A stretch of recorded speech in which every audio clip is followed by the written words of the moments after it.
Make sure you download the Woodward Sports app in the App Store and the Google Play Store today. Take Woodward Sports with you wherever you go and listen live on your phone or mobile device.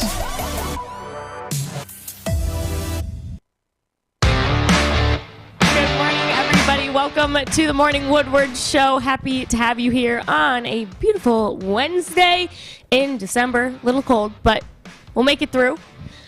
You are listening to Woodward Sports, featured on the Roar 93.5 FM, 99.1 FM, and 94.7 HD2. Once again, just Adam and I here. Jeff, we hope you get better soon. We've got Fishy in his booth. We've got Westfall back in his respective booth. No more Sawyer. Sorry, everyone. You get Westy today. Boo. Go Motor City Cruise! Yeah, but honestly, a lot of people liked Sawyer more than you yesterday. No, I want you to know Adam, that. knock it off. No, that's the truth. Westy, we have to. Okay, we have to open the show with this. Westy, yesterday for Mailbag, we went around the room. Did. So unmute your mic, get on that right now. And we all had to answer who our least favorite person in the office was and who our favorite person in the office was. So Westy, your answer, please. I plead the fifth on that one. Oh, you weenie. Just answer. We all answered. All right, at least who's your favorite person? Okay, yeah. Let's at least get that. Oh boy. It's got to be my boy Adam up there. I said Adam, too. I am getting unanimous decisions here. Outside You of got Fish. two. Fish is a traitor. All right, Fish's vote doesn't count. But outside of Fish, Fish's every vote person counts. we've polled has said my name. Did Sawyer say you too? Yeah, of course Sawyer said my name. Did he? Yeah. That's fake as heck. That's Because not I've fake. known That's him true. the longest. Sawyer knows exactly Yeah, who Adam his real did say his friends are. name yesterday. Who his real friends are. That's guy. whack. Anyway, something else that was whack was that the Red Wings lost to the Nashville Predators last night 5-2 at Little Caesars Arena, which we all know is kind of rare for them. The Red Wings tend to win at home. They snapped their 5-game win streak, so that's a bummer there. But the one thing the Wings did win, a fight broke out between Smith and Harper, and he took that dub easily. Harper, I think, is 6'6". I don't know. That man is huge. And Smith dropped him, so that was lit. And then, of course, we still have Bertuzzi on COVID protocol, which doesn't help either when it comes to goal scoring. But one thing that really stuck with me that I saw after the game was that the Predators head coach, John Hines, and his coaching staff went into the locker room before the game and made sure that their team understood that they were facing a brand new young Detroit team, and that they were young, fast, and different than what they saw 8 times last season. So they knew that they had to jump on it right from the start. So that says a lot about this Red Wings team when another head coach and the rest of his staff feel the need to go into their locker room before the game and say, we got to play hard tonight because this is nothing like we've seen. Yeah, I don't want to label the Red Wings as a trap game kind of team, a team that you just don't want to play, but they're really a team you don't want to play. Right. Any given night, they're going to be able to outskate you, outdefend you, and outscore you. And look, last night they lost 5-2. It wasn't the best shot. They only got 16 shots on target. It was a sloppy performance from the Wings. But look, if I told you that they gave up 3 goals in the third period, their odds of you telling me that they'd win would be very small. So that was just the case last night. It wasn't their night. I think it says a lot about this team and the growth and the development of its players, the coaching staff, that the Predators head coach felt like he had to do that. And I do agree with you on that. Now, performances last night, there weren't many good ones. Nedeljkovic in net gave up 88% save percentage. I mean, he did what he could, but the Wings were just outskated last night. I think that's what it really came down to. Nashville looked like the more mature team, the more physical team. Outside of that fight, there wasn't really anything physical about the Red Wings. They weren't finesse. They weren't getting shots on target. And, that's what's going to happen in the NHL. And look, for all the negatives that typically surround a loss, Wings are 13-10-3. They're just fine. They've got 29 points in the Atlantic Division. They are just fine. You know who else has 29 points? The team that beat them last night, Nashville Predators. So, no panic time. Wings are overachieving right now. I'm all for this. I love the way they play, love the way they skate. I think the only question I do have with this team long term, and I addressed it after the Lightning game when they opened up and they won and they came back, is how often are you going to have nights where you're not getting shots on target? And I'm talking volume, 35, 38, 40 shots, 45 shots. That's when you have a good night at the office and you're skating freely and you're getting opportunities set up for your teammates. And last night, another example of them not being able to get anything going. And you're going to lose a game. You're going to lose a game like that. Nedeljkovic, typically, yes, master netminder, puts in a really good performance. But even last night, the Wings got 16 shots on target, Kennedy. Nedeljkovic faced 32 of them. They doubled the amount of shots that the Wings got on. So yeah. I wasn't surprised by the scoreline. Raymond didn't give anything goal or assist-wise. He was off the board. And look, hate to say it, but really not. I don't hate to say it. He is one of their best players. Yeah. And when one of your best players doesn't show up to the office, just makes it a little more difficult for you to win a game. And I believe Larkin took a pretty nasty hit. I think it was the second period, and then kind of played the rest of the game injured, which didn't help either. And then, like I said, Bertuzzi out, another goal scorer. I mean, what are we going to do? I saw a comment in the chat saying that our top line is good, but we need more help on that second line when it comes to goal scoring, which I completely agree with. Well, I think when Verona gets back, that's going to help a ton. When Veronica gets back, that really changes the dynamic of this team. From a goal-scoring output standpoint. Raymond, you can book him. He's your 30-plus goal scorer a year for the next 10, 15 years. I mean, the guy is special.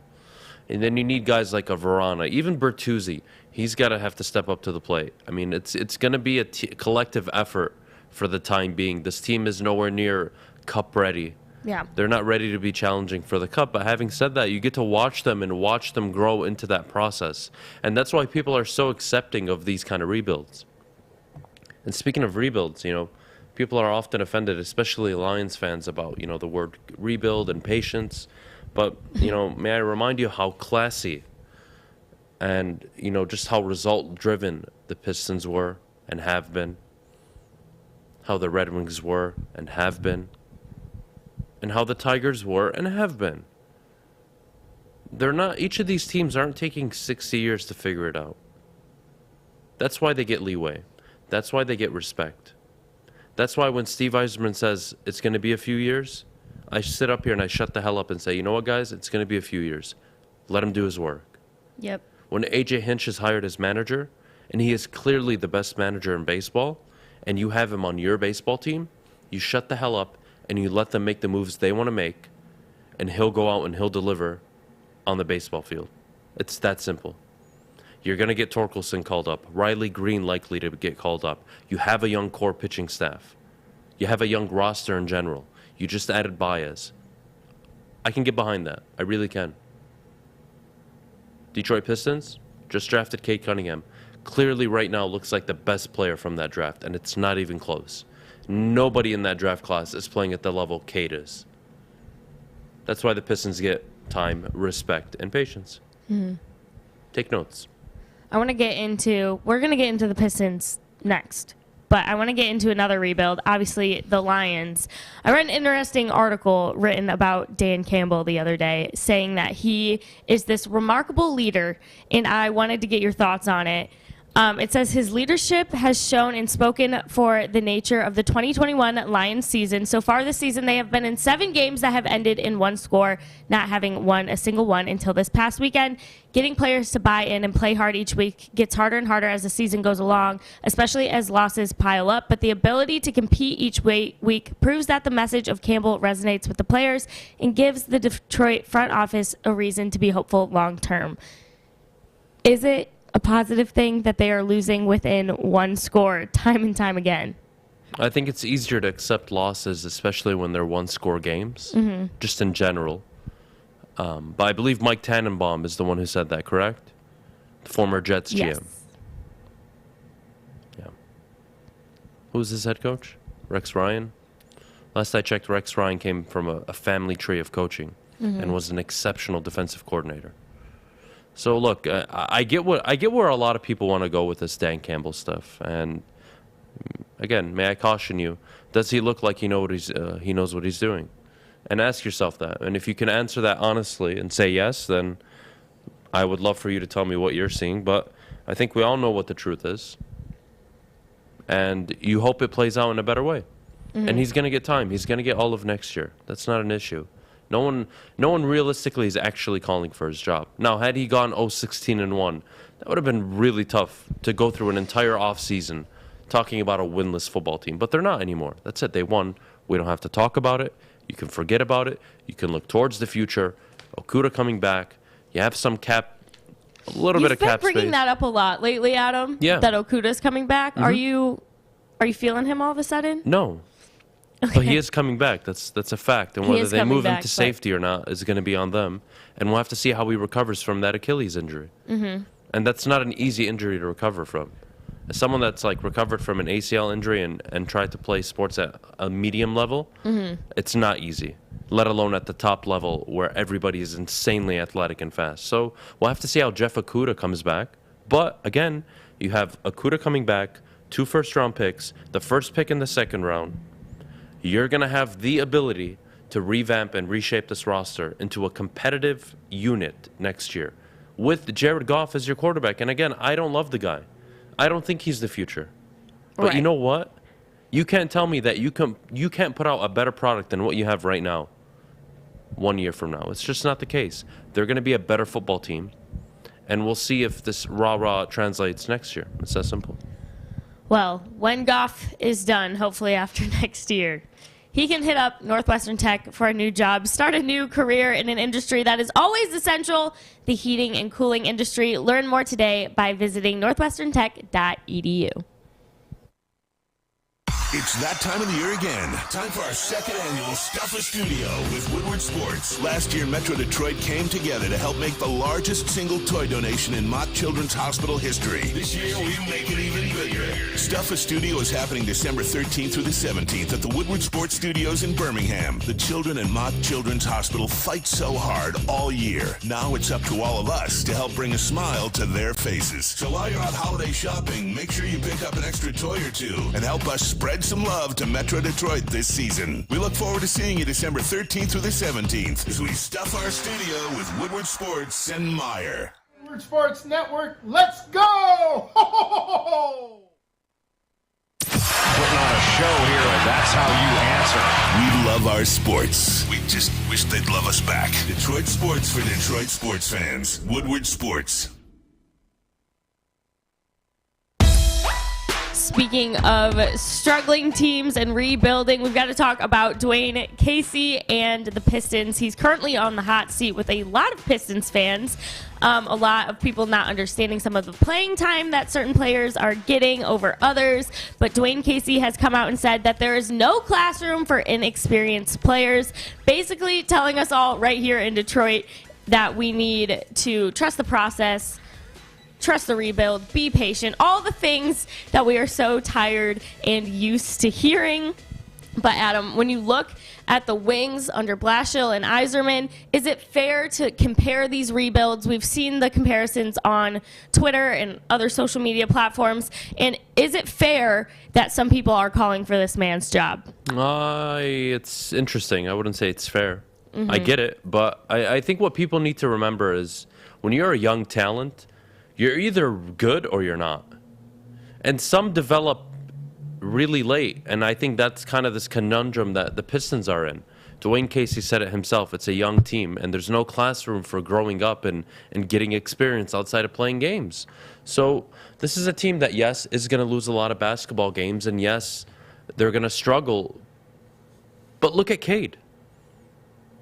He's balling right now. He's doing just fine. And he's one of the younger players on that team. When you have the talent, the skill, the work ethic, the mindset, the ability to go out and contribute, it doesn't matter what your age is, you'll be able to do it. Steph Curry showed flashes. Giannis showed flashes. Now, what you're looking for as a Pistons fan is flashes from Killian Hayes, and you're getting it. You actually are. But I think what's killing people right now is how devastating this team is in the fourth quarter, and I don't mean that in a good way. They're awful. They consistently score less than 20 points in the fourth quarter, and they consistently give up more than 30 in the fourth quarter. That is a recipe for disaster. You cannot be outscored in the fourth quarter by double-digit margins on a consistent basis. It's just not going to work. So when people call for Dwayne Casey's job, I get it, but I don't think that's even a solution right now. I think the solution is these players stepping up and playing better. That is the only thing I can see right now. I don't think bringing in another head coach is somehow going to turn this team around into a 40-win team. They're not. We all know they're early. They're early in the process. They're not ready. Having said that, you do want to see better basketball. And again, I'm not going to knock people for wanting to see a better product. I agree with them. Blowing fourth quarter leads consistently is not fun. People do not enjoy that. Why? Because they see their team up double digits going into the fourth quarter, feeling confident, seeing Kate play well, Jeremy Grant playing well, Killian Hayes playing well, Saddiq Bey playing well. And what happens?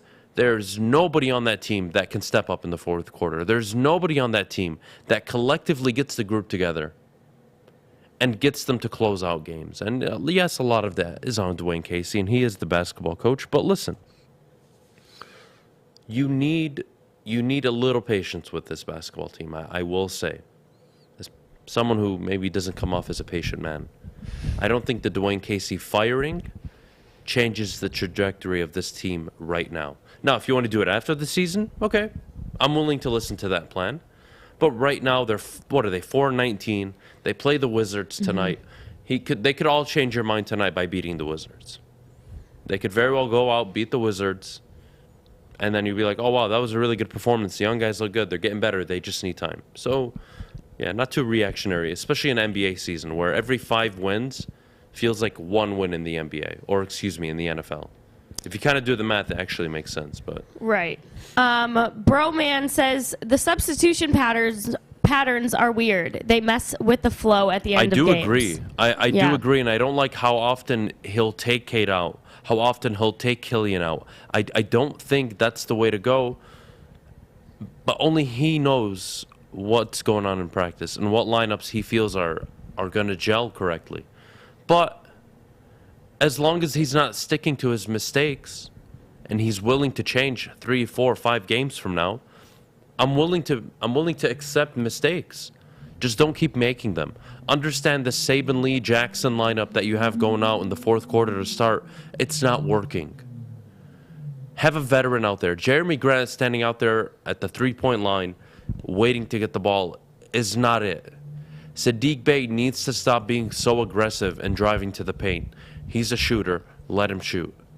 These players need to identify what they are and accept it and build their game around that and stop trying to be this complete player that none of them are outside of Cade Cunningham. So that's what I would say to all the cranky Pistons fans. All right, Adam. Well, before the show started, you were talking about the Lakers. Obviously, LeBron was out for what, 3 games? Well, no, he's after his altercation? He was out. He was out. Beef stew. And yep. And how now, did it go for them without him versus with him now? Well, he was back last night. They won against the Celtics. They look good at home. But look, you guys know how I feel about LeBron. I don't like him at all. I genuinely do not like him. Having said that, that Lakers team was so poorly built. And I found it ironic how when he was asked about Frank Vogel, he said, everything, all the answers will come with time, and everybody needs to answer for the critics. And I'm just sitting there laughing like, dude, you put together this god awful roster. You wanted to buddy up with AD, who could maybe give you 40 games a year. You wanted to partner up with Russell Westbrook, and this is what you're gonna get. They're gonna win some nights. They're good, 13-12 right now. They'll sneak into the playoffs, and they'll probably get bounced in the first or second round. I don't care about the Lakers. Okay. I really don't. I mean that. I know. They're the most irrelevant topic in basketball right now. Nobody cares about an aging LeBron James who cares more about political stuff than he does about basketball. Nobody gives a damn. We're tired of it. The baton has been passed. It's called Giannis. Giannis Antetokounmpo is the face of the league right now, along with Steph Curry. That's the face of the league, and it's been the face of the league. Stop it. Isn't that crazy? We get to sit up here and say, people don't really care about LeBron James anymore. Thank God. No, yeah, I feel the same way. For 7-8 years, and, deservedly so, he was the talk of the 100%. NBA. But my head's going to explode. I mean, this was the face of the NBA who, in his prime, allowed other non-stars and superstars to eat. Last I checked, in his prime, MJ didn't allow a single person to eat once he entered his prime, and he became MJ. Right. He became MJ after he beat Showtime Lakers in the final. Then it was It was a wrap. They three-peated. He took a break. He came back mid-season. Not mid-season, I would say late in the year. Lost to the Magic, who went on to the final. And then came back fully rested the following year. Trained and developed. They went on to another three-peat. Like, go find me a story like that. And then talk to me about who the best player is ever. Well, while we're talking NBA, I just want to take a moment to realize how good of a decision that we made with Cade Cunningham. Obviously, he's been playing super well lately, but I pulled these stats that I saw on Twitter about Jalen Green the other day. The Rockets with Jalen Green are 1-16, and without Jalen Green rude. are 6-0. Look, I know Detroit hates Jalen Green, and It's deservedly so so, because he's an idiot. Having said that, he is a rookie. He plays on one of the worst teams in the NBA. I am not going to associate wins and losses with a 19-year-old. I'm just not going to do it. But can you associate some of our wins with Cade Cunningham, though? Absolutely, because he's Right, playing so then at that high of a you level. can. I just told you, nobody's playing like Cade Cunningham from that draft class, though. He is special. That's what I'm saying. Nobody's We made the right choice. Oh, of course the Pistons made the right choice. My goodness. Yeah, no, they absolutely made the right choice. Cade looks like a certified star already. Yeah. Now, when he develops into a quote-unquote superstar, that's about a 5-6 year process in the NBA. You know, that's when guys really start to hit their prime and they start to enter it. They understand the game more. It slows down, and it helps when they're surrounded by other star players. That's going to take time with Cade and the Detroit Pistons. But no, they hit it on that. They hit the nail on the head right there. No, thank goodness they didn't draft Jalen Green. No, thank I'd have goodness. to see him try and dunk every night instead of playing basketball. No, I'll pass. Thank you. Well, our friend right over here, Alex Westy, you get to watch the Motor City Cruise quite a bit, which we all know. They get sauced around to the Pistons here and there. What are you thinking about those young guys that you're seeing coming in and out of the Cruise? I mean, it's always good when we have Saban Lee and Luka Garza down in the Cruise. I think they're showing a lot of potential.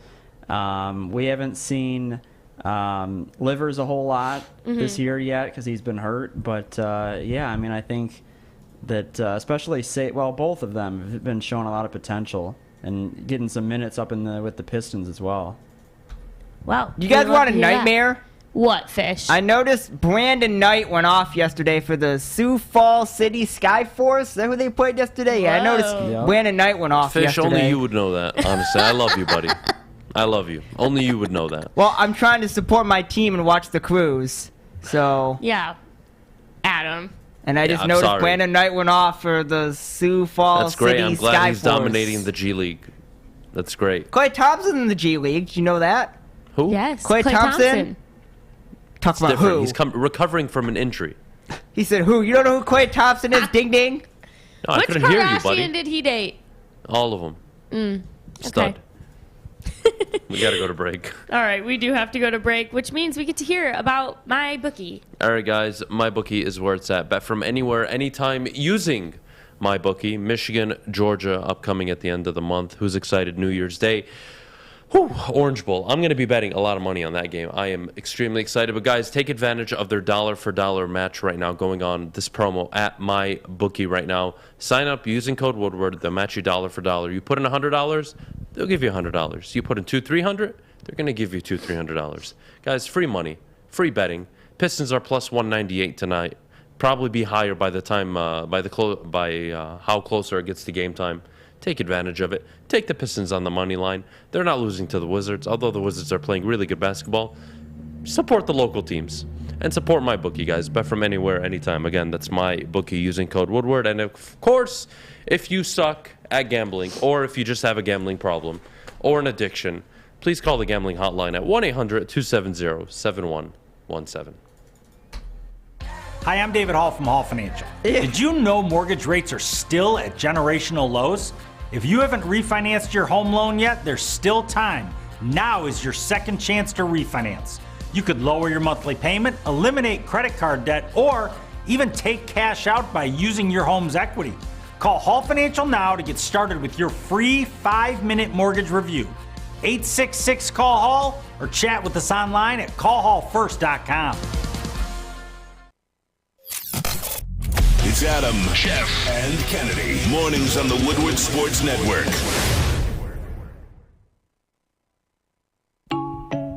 It's time for my favorite part of Wednesdays, Would You Rather Wednesday. And Adam and I get to play together today. Westy and Fish, you can play today too since we're missing Jeff, so be ready. Ooh-wee. Ooh-wee. Okay, start off with what I think is a softball. Remember, death not an option, but you wouldn't want to die for this first question. Would you rather have the Rams or the Cowboys receiving corps? Ooh, give me the Rams. Yeah, I trust the Rams receiving corps much more, even with Robert Woods out injured. Mm-hmm. No, look, CeeDee Lamb, drop history, immature a little bit. He's going to have to grow into his own. He can't just be this exceptionally talented kid and expect to dominate the league. Amari Cooper probably entering out of his prime. Late, I want to say early 30s right now. He's going to be into his mid-30s soon. So I'll take, oh my goodness, Cooper Kupp leading the league in catches, yards, touchdowns. Robert Woods, and I get Odell Beckham as my third option. I don't mind it. I think it's like the best core in the league, those three. When healthy. Robert Woods is healthy, yes. But exactly. Right now, they're going to have to figure out how to run the ball because they're going to need it come December, January, especially come playoff time. They're going to need to be able to run the ball against Tampa Bay, Green Bay. They're going to have to run it against Arizona. And if they're not able to run the football, they're going to struggle because they are missing Robert Woods, and teams will double up on Cooper Kupp, and it's going to be problematic. Yep. Agreed. We were on the same page there. Westy, you on the same page? You taking the Rams or the Cowboys? Definitely the Rams. Yeah. Fish, you agree? Rams. Rams. All right. Rams from all of Family. us. Family. All right. Are you taking Justin Jefferson or Tyreek Hill? Moving forward? Yep. Oh, Justin Jefferson. Okay, same. Yeah, absolutely. He's a stud. I mean, the Vikings. I want everybody to just, friendly reminder. We always talk about the Ebron Donald situation. Mm-hmm. The Eagles took Jalen Reagor over Justin Jefferson. Let's never forget that. Let us not forget. Yeah, I think he's a top 3 wide receiver. Oh, right easily. now. He's unbelievable. He's coming off a huge game against Detroit. He's having a fantastic season. And everyone thought, okay, probably a rookie, sophomore slump going into year 2 after dominating the league year 1 like Jamar Chase is doing right now. Yep. And he shows no signs of slowing down. Adam Thielen being hurt, is that going to affect his production? It didn't seem to do that. It didn't seem to do so against Detroit, but we'll have to see how the rest of the season plays out. But no, give me Justin Jefferson all day. Westy, who you taking? Jefferson. Jefferson. Fish? Jefferson. All right. Jefferson. So far, we all agree. All right, this next one, pick a duo. You either get Bill Belichick with Daniel Jones or Jason Garrett with Mahomes. So God, good coach. give me Bill Belichick and Daniel Jones. That's what I take Bill it will too. figure it out. We'll be just fine, guys. He Give can me win Bill with Belichick anybody. and Joey Harrington. I could care less. Anything involving Jason Garrett is a hard pass for me. Horrible. Like, you want to talk about one of the most fraudulent coaches in NFL history? No kidding. This guy consistently was 8-8, and I wish I was joking. 8-8, 8-8, and 8-8, and would lose the last game of the year and lose the division every single year. It was the most atrocious thing ever. No. Hard pass on Jason Garrett. Okay. I wouldn't accept Jason Garrett if you told me the Lions could get Patrick Mahomes. I don't care. Because it would be a dumpster fire. Yes. I'd pass. Okay. We're going to do now pick a combo. Patrick Mahomes and Andy Reid on the current Lions roster. Or Bill Belichick, Tom Brady on the Texans roster. Oh, man. Give me... man. That's tough. I know. Give me Andy Reid and Mahomes on the Lions. All right. The Lions have a better defense than Houston. They have the tight end, so you can kind of replace Kelsey a little bit with Hawkinson in theory. They have a dynamic backfield, a solid offensive line. You just really got to figure out the wide receiving core at that point. So, yeah, no, I take Andy This Reid is the and first Patrick one we Mahomes. disagree on. What? I'm taking the Texans because Brady has already worked with Brandon Cooks. And Belichick could probably make their defense work. I think. Who's running the ball in Houston? Westy agrees with me. No, you don't. I agree. You guys have not watched Houston play football this year. They have one of the worst offensive lines, 0 run game. And Brandon Cooks is their number 1. That's a problem. Brady likes him. They can like him. You know what? I would take a refi out in my house and bet it all that the Texans would lose to Andy Reid and Patrick Mahomes with this Lions team. I don't think if so. they had Belichick and Tom Brady. Look, Brady's a miracle worker, not to that extent. Okay? Let's not forget he went to a Tampa Bay Buccaneers team that 1 was stacked and 2 was 9-7 the year before, with Jameson Winston throwing over 30 interceptions. Stop it. Behave, both of you. Behave. Unbelievable. Thank you for backing me up, Westy. Fish, which combo are you taking? Patrick Mahomes and Andy Reid on the Lions roster, or Bill Belichick and Tom Brady on the Texans roster? Yeah, definitely the Texans roster. 3 versus 1. That's right, Fish. I work with idiots. No. That's fine. Great. I'm fine You with work that. with geniuses. I'm not surprised. Disappointed in all of you. Whatever. You're always We're going to have a disappointed show in me. review after this, and we're all going to sit down and talk. Unbelievable. How dare you? All right. This next one's not a would you rather, but would you do it? All right. Would you go to jail for a year if that meant that the Lions get to win the Super Bowl? Oh, absolutely. You would? I would go to jail for 2 years. Double it. Yeah, absolutely. If the Lions won a Super Bowl, if you told me if I imprisoned myself, that would guarantee the Lions a Super Bowl that following year, I'd do it 100%. Sign a nice note to my wife, tell her, listen, I'm taking one for the team here. Come out of jail and I'll be a hero. Yeah, but you would probably fare better in jail than I would. Yeah, I don't know if I would do it. Well, no, I think... I'm putting my life on the I think line I if would I be go in jail. pimped pretty quickly in jail, but that's a different conversation. Westy, are you going to jail for an entire year for a Lions Super Bowl? I don't know. That's a long time. A year is a long time for that. You guys are a bunch of... A year is a long time You know in what? jail. If when I you can't told do you that anything? you could change your family's fortunes for the rest of their lives by going to jail for 1 year, you would do it. Yeah, I Shut the would. hell up and give the city a Super Bowl. Okay, Unbelievable. when you put it that way. You people are I so guess I would do selfish. it. Would you do it, Fish? Going to jail for a year for a Lions Super Bowl? I mean, if I go to jail, I'd be dead. So Fish, no, you wouldn't. You would walk in Look to the at prison me! yard. Yeah, exactly. That's exactly why. You would walk in that prison yard, and there would be one, like, macho dude that would take you under his wing and be like, this is our new leader. he won't even have to do our that. leader. This is He our won't new even have leader, to lift Fish. me. We're going to protect him at all costs. Everybody get your shanks. This is our guy. I feel like they would protect you, Fish. They would like protect they wouldn't you, let Fish. anything bad happen to Fish. Absolutely. You don't know how jail I works, feel like Fish. women's prisons.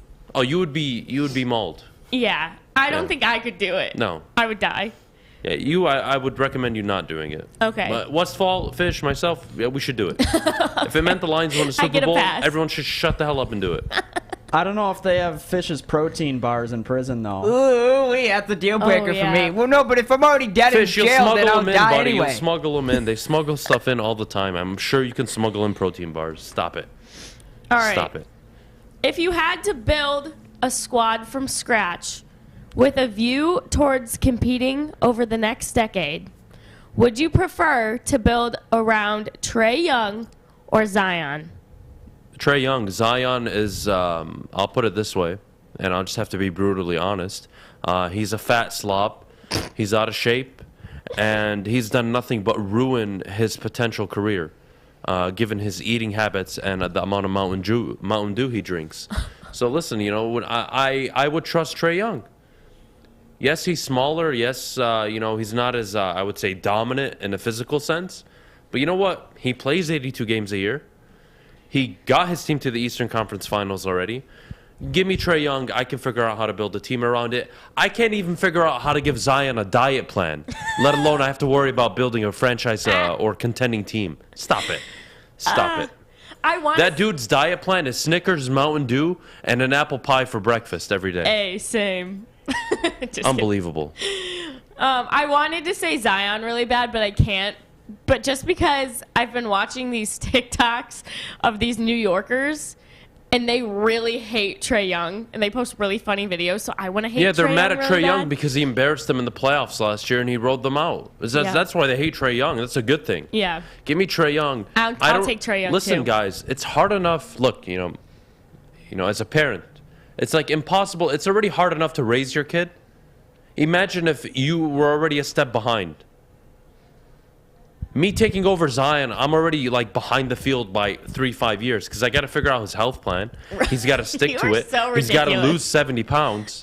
70? He's like 330 pounds right now. He's a fat ass. Of course he needs to lose weight. He can't even play basketball. He actually has a decent roster in New Orleans, and he's sitting there on the sideline eating Mountain Dew and chips every day. Unbelievable. All right, last question. I want all of us to answer this one. So listen, boys. You have to take one of these two hits blindfolded.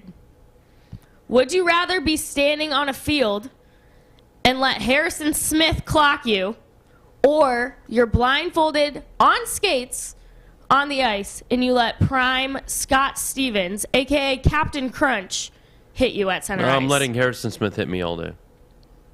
I am not taking an open ice hit from any hockey player, let alone a damn scary one, and me blindfolded. The anxiety that'll be building through my stomach, at least I can watch Harrison Smith come and kill me. No, you're blindfolded in both situations. That's fine. Harrison Smith runs like a baby, so I won't even hear him coming. I'll take it. I'm going Harrison Smith too, I think. A lot of people have been tackled and mauled by Harrison Smith. They are still alive today. I'll be just fine. Yeah, I'm not risking it with Captain Crunch. What about you, Westy? Yeah, I think I agree. I would go with Smith. Yeah, standing at center ice on skates, just waiting, Well, I don't sounds know if I'd even be horrendous. standing on ice, so I might be. You're like, I'd already fall down. What about you, Fish? I'll go Harrison Smith. All right. We're all on the same page there. That concludes this week's Would You Rather Wednesday. Thank you. Which means now we get to hear about the best defense over at Guardian Alarm. All right, guys. When it comes to good defense, the Lakers absolutely don't know a damn thing about it, nor do the Pistons in the fourth quarter. So take that for what it is. A good defense on and off the field helps you feel secure. Guardian Alarm has state-of-the-art technology that helps you feel safe, all with 24/7 local monitoring. Guardian Alarm also has convenient features that let you check in on your home, control lights and temperatures, and your carbon monoxide detectors. Call 1-800-STAY OUT today. That's 1-800-STAY OUT. Guardian Alarm has been trusted for over 90 years, guys. Again, that's 1-800-STAY OUT. I'm looking to bring on another HVAC tech right now. We are recruiting 5 to 10 techs a month. We're looking to grow and expand. Every new tech we hire is from Northwestern Tech. The hands-on training is fantastic. They're always my first call. We love hiring Northwestern Tech grads. They come out trained and ready to work. Our program is only 10.5 months, and our next classes are starting soon. So why wait? I'm looking to hire Hire a graduate of Northwestern Tech. Northwestern Tech. Northwestern Tech. Northwestern Tech. What's the over-under? Should I tease? Who is the lock of the night? Make sure you're watching Woodward Bets to get the latest in sports betting and more. Woodward Bets daily on Woodward Sports.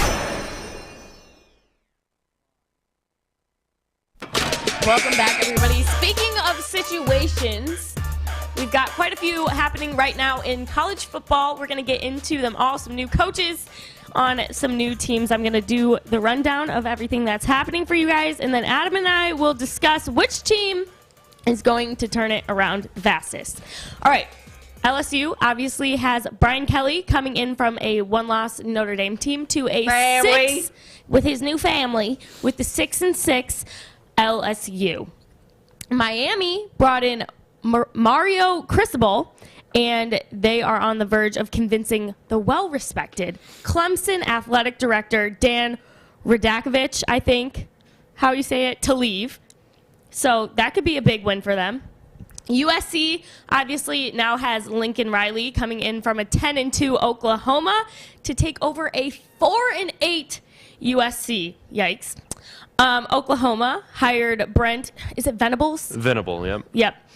And then yesterday they added Ole Miss offensive coordinator Jeff Lebby, so that was big. And then Texas is currently having their worst losing streak in 65 years under their first-year football coach, Steve, help me, Sarkisian. Yeah, okay. Yeah. And his assistant head coach, Jeff Banks, actually just got sued because for Halloween, he had his monkey giving kids high fives, his monkey, and it bit a child and wouldn't let go of its hand. So he's now in a lawsuit. But all that being said, which program do you think is going to turn it around the fastest, Adam? So I think immediately you're going to see USC, given their conference, really turn it around. They were a 4-win team this year. They're going to be a 9-10 win team next year. Wow. Book it. And I really think, again, Oregon just lost Mario Cristobal. He went to Miami. That's a big loss for Oregon. They're going to have a down year next year. Utah, yes, they're a good football team, but I don't think they're going to... maybe next year they will beat USC, but once Lincoln Riley gets one transfer portal in and a recruiting class, it's going to be hard for everybody in the Pac-12 to even deal with that team. So that's not even a rebuild, that's just a reboot. You can call it what you want. Retooling, rebooting, I don't care. USC is a job that has immense talent. And he is going to dominate the Southern California recruiting classes. It's unbelievable. So USC, I think, is the easiest turnaround. Look at Brian Kelly and LSU. Notre Dame will be a 6-loss team next year. No! They have 6 losses on their schedule, and you can book them next year. Who? Name them. Go to my Twitter. You're really going to make me embarrass your football team on live. Go ahead. Find 6 losses. All right. Under Marcus Freeman. Yep, here we go. And Tommy Reese. All right, so they're going to open up with an ass whooping. We'll start there. Okay. All right, they're going to lose to... I might agree with that. They're going to lose to Ohio State. All right, 1 loss. They're going to beat Marshall. Yep. They're going to be upset by Cal. They're going to be upset by Cal? Yep, they're going to... No, they're not. Shut up. They are going to... Oh, actually, Cal is at home, so I'll give Notre Dame that win. They'll lose to North Carolina on the road. No. They will probably beat... They killed North Carolina. They'll probably beat BYU. Yep. They'll probably beat Stanford. Yep. They'll beat UNLV. They'll get upset by Syracuse on the road. They'll lose to Clemson. They'll beat Navy. They'll lose to Boston College. They'll lose to USC. Lose to Boston College? Boston College was an 8-win team this year. I understand, but that's like a normal rivalry game that we see at Notre Dame. You are losing the best head coach in your program's history. You are going to suffer next year. Admit it and get over it. No. He is dealing with much better talent down in Baton Rouge. He is dealing with NFL elite talent type players. Notre Dame fields maybe one talented NFL prospect every single year. No. LSU has a team of 40 people that could play in the NFL. Stop it. They have multiple people in the NFL from last year. My boy Liam being one of them, killing it on the Dolphins. Oh, my goodness. I'm just saying. Oh, my goodness. The talent pool in South Bend and Baton Rouge, trust me, they're different. So stop it. Okay. LSU will be an 8-9 win team next year, first year under Brian Kelly. I'm pretty sure easily. I don't have any doubts about that. Mario Cristobal, I think, is the interesting hire here. Mm-hmm. He knows Miami inside and out. He grew up there.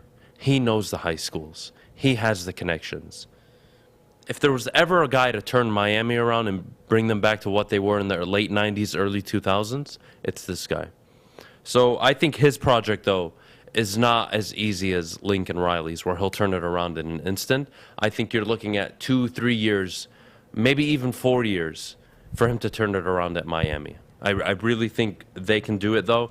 And you have to look at Clemson. Clemson had a down year. They were 9-3. Yes, Wake Forest emerged, and they won the SEC. But look, you got to give credit where it's due.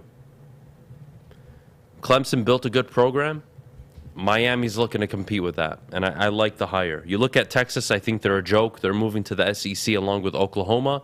I don't see how Brett Venable is going to change Oklahoma's defense, especially in the SEC. Oklahoma and Texas will struggle for the next 2 years. So out of those 5 jobs, LSU, Miami, and USC, you're going to see this upward trend of growth. Oklahoma is going to take a little downturn, and Texas is going to continue to be garbage. Sorry, this is true. This just broke 9 minutes ago. Jared Goff named NFC Offensive Player of the Week. Yeah. That's awesome. Jeff Goof. That's good. He deserved it.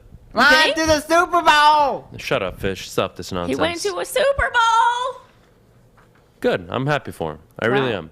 Okay. You talk about his football, like, on the side. Like, everyone here knows how good of a person he is off the This field. is very true. charitable, really good family, respectful people. Look, thank goodness they won a Super game. hot And he girlfriend. deserved it. He played a hell of a game. He Stop it, deserved Maz. I'm all for it. I said she had nice tips. Stop it. You Sorry. guys are horrible. I'd even bring that up. You guys are awful people. You know that? You're disgusting. I really like his girlfriend, actually. Yeah, I was standing up for her on Twitter left and right. I so know, Broadwell. I know. Lies. I'll go to Continue the lies. bat for that woman. But listen, defend your Notre Dame team. No, I don't want to because you're just being mean. They're not losing all They're those losing teams. 6 games. They are going to lose 6 games next year. I will bet you right now that they're not. I openly bet you yesterday. You want to bet another lunch? Yeah. Again, when I'll they bet lose 6 lunches. games next year, you're gonna send me a Notre Dame jersey signed by Kennedy Broadwell saying I was wrong. Okay. I'm a doofus. Notre Dame sucks. And then if they win or if they don't lose 6 games, which I really doubt, which they won't, I am gonna send you a care package, either money or a bunch of makeup. I don't know, whatever you want. Makeup. Yeah, that's what I want. I don't know. I'm just saying. Whatever you want. Okay, fine, deal. They're not losing 6 games. That's ridiculous. I put my life on it that they're not losing 6 games. I would be very careful putting your life in the hands of a Notre Dame program that's I'm not confident. finally playing a decent schedule. They're going to get romped next year. Okay, yeah, people were coming at me reckless saying it was still a soft schedule. It's not. They It's did not. have a soft schedule. This the year- only reason why their schedule looked respectable was because Wisconsin turned it on after they lost to Notre Dame, and then Cincinnati, of course, finished the season undefeated. Those were the 2 really good wins that they had. Well, No, one we loss, lost. but you know what I mean. Like, those are their 2 really good games that they had listed on their schedule. Mhm. Stanford's not a great schedule. Yeah. Purdue. That's just a normal rivalry. Wow, That congratulations. You beat Wisconsin when they didn't have a win. you can't really say Purdue, wow, when, What? well, Michigan Purdue State beat lost. Iowa. Stop it. Purdue is always a trap game for everyone. Notre Dame won. Oh my goodness. Purdue How about can you join a turn it conference? on when How they about want. you join And a they beat conference Michigan before State. you talk about? They beat Ohio State a few years ago. Like, Purdue messes up people's people's records every single year. They're in their conference, not outside Yeah. of the conference. Stop Well, it. it's not my fault we're not in a conference. Everyone's It come at is me your for that fault. too. You guys are a bunch it's of my losers fault. who are insecure and are unwilling to join a conference. I would be fine if they joined a conference, but they're Why? worried about their PPAC money. Then they would become Boston College. No, they wouldn't. They would You're become. saying they're going to lose to Boston College. That's how bad they are. No, my God, bull crap. This is not happening. We have to go Just to break admit it. anyway. Just because admit it. we need to hit one more thing before we have a. Oh no, our guest is at 9:30. I'm really. Our guest losing is it at today. 9:30. You can preview if you want. We have a guest later to come talk to us about Michigan State football. It'll be really great, everyone. But do you want to keep going on this, Adam? Is there any, or do you need to cover any other programs?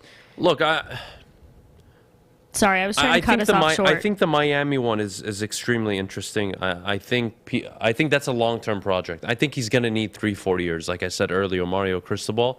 I think Lincoln Riley turns it around right away. And I think Brian Kelly, look,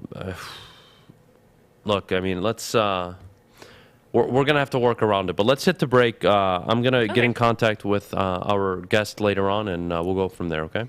Okay, sounds good, which means I get to tell you guys about Stuff a Studio, which is coming up soon, so get your toys ready, everybody.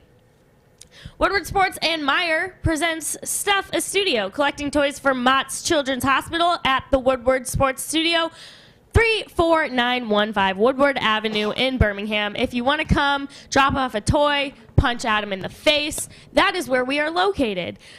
This will be happening December 13th through 17th to help all of the children who have been in the hospital all year have the holiday that they deserve. Last year, Woodward Sports donated over 70,000 toys. Jeez, $70,000 worth of toys to the Mott's Children's Hospital in Ann Arbor, making it the largest donation in Mott history. This year, we are planning on doing it again by teaming up with Myre, our great partners, in the power of our supporters to stuff our studio full of toys. You can drop off a toy anytime between December 13th and 17th from 7 a.m. to 10 p.m.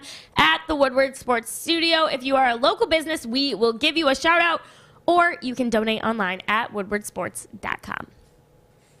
Fellas, football season is here. It's time to make your grooming experience easy like Sunday morning. Get to Lady Jane's Haircuts for Men. Walk in, relax, watch your favorite team play, and before you know it, your hair will be game ready. Get to Lady Jane's, open 10 to 8, 7 days a week. Walk in anytime. It's wicked awesome.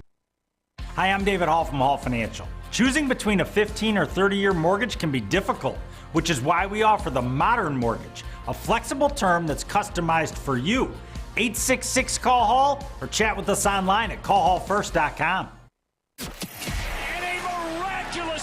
Follow us everywhere. Just search Woodward Sports on YouTube, Facebook, Twitter, Twitch, IG, and more.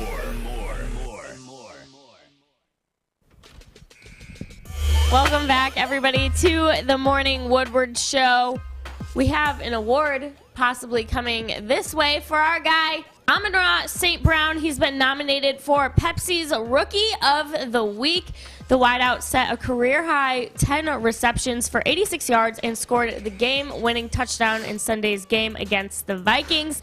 So, Lions fans, listen up. Make sure you're tweeting hashtag PepsiROW and tagging Amon-Ra St. Brown in the tweet at Amon-Ra_St. Brown to help him win Pepsi Rookie of the Week. Among him are Zach Wilson, Javonte Adams, Najee Harris, Nate Hobbs, and Jalen Phillips. Adam, do you think he deserves it after his performance? I can't believe we're talking about a Pepsi award. Hey, why not? I don't care. Yeah, I care that he's actually been looking like a damn good receiver the last 3-4 weeks. So I'll take that to the bank. Whether or not he wins, I could care less. But he's been really stepping up to the plate, running better routes. He's getting more separation. Look, when you have a game like he did, you deserve to be recognized in some way. The Lions won the game in large part because of him. You got to give him something. So I don't mind it. I don't mind him getting this award, Kennedy. But this isn't the end-all, be-all. It's a Pepsi award. What are we doing here? No, I agree. But it's just Awards? nice when Lions actually get recognition. We now have Goff. What kind of recognition do you want? Do you want individual weekly player recognition, or do you actually want to win your division and maybe win a playoff game? I want to win the division. Yeah, so shut the hell up then. But that's out of the question right now. Right now it is. But so that let's shouldn't take be the small wins. Oh my goodness, small wins. Can we just be happy for the kid? I am happy. I just said how happy I was for him that he's been playing really well. You the said last who 3-4 gives a weeks. crap about the Pepsi Awards? It's a Pepsi award. What do you? I like Pepsi. You guys are funny. You guys are funny people. What do I work with here? What is this stuff? How dare you guys? Do you hear yourselves? You want me to clap like a seal? Yes. Over the Pepsi Rookie of the Week award? Yes. Really? I'm sure you'd be happy I if you think won people that are award. more happy that he's actually contributing to the team and looking damn good than if he wins some award given by some company that offers a shitty product. Am I going to throw a fit? Oh, No. Jesus. Huh? I'm not going to throw a fit if he loses the award, but I'm just saying I think he deserves it. After. He does. Yes. Absolutely. What do you want me to say more? Like, it's the Pepsi Rookie of the Week award. It's not the Rookie of the Year award. The Most Valuable Player award. The Offensive Player of the Year award. Stop this. Stop it. I'm really happy for him. And I think what's more important than this little Pepsi award is that he's actually been playing at a really good level the last 3-4 weeks. And that's what you wanted to see out of him. Go look at everybody Brad Holmes has drafted. They are contributing in some way to this football team. Mm-hmm. Not a lot of teams around the NFL can say that. It's a damn good sign. It really is. Does that make you happy, Kennedy? Yeah. Well, let's just take a look at who he's up against, and we shall compare all the rookies. Why not? Zach Wilson, Javonte Williams, Najee Harris, Nate Hobbs, and Jalen Phillips. What do you think about all of those guys in their rookie season? Middle fingers to all of them. They're rookies. What are we talking about? Like, you guys are looking at me like I'm some madman. You're like, just mean. This is the Pepsi Rookie I'm of not talking about a singular week. Like I care about 3 other rookies around. Oh, shut. What are we? Guys. All right, we need to reel in everything back right now. This is getting out of hand right now. What is this? What are we doing? I care about these rookies. I do not. I care about the rookies that play for the Detroit Lions. That's who I care about. You want to talk to me about Penei Sewell? Okay. I'm all for it. You want to talk to me about Jamar Jefferson? I'm here to talk about it. I don't want to. You want to talk about Aleem McNeil? I'm going to bring out everything you want to talk about. You want to talk about the Lions' upcoming draft and whether they're going to take Hutchinson or Thibodeau. Don't ask me about 3 rookies that I am not going to lose sleep over. Please. Okay, well then let's talk about the Lions rookies.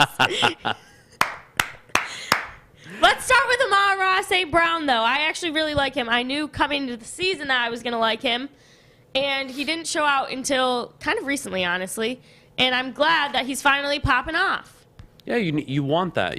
That's what you look forward to during a rebuild. Week-to-week progression. Are the players getting better? Are the coaches getting better?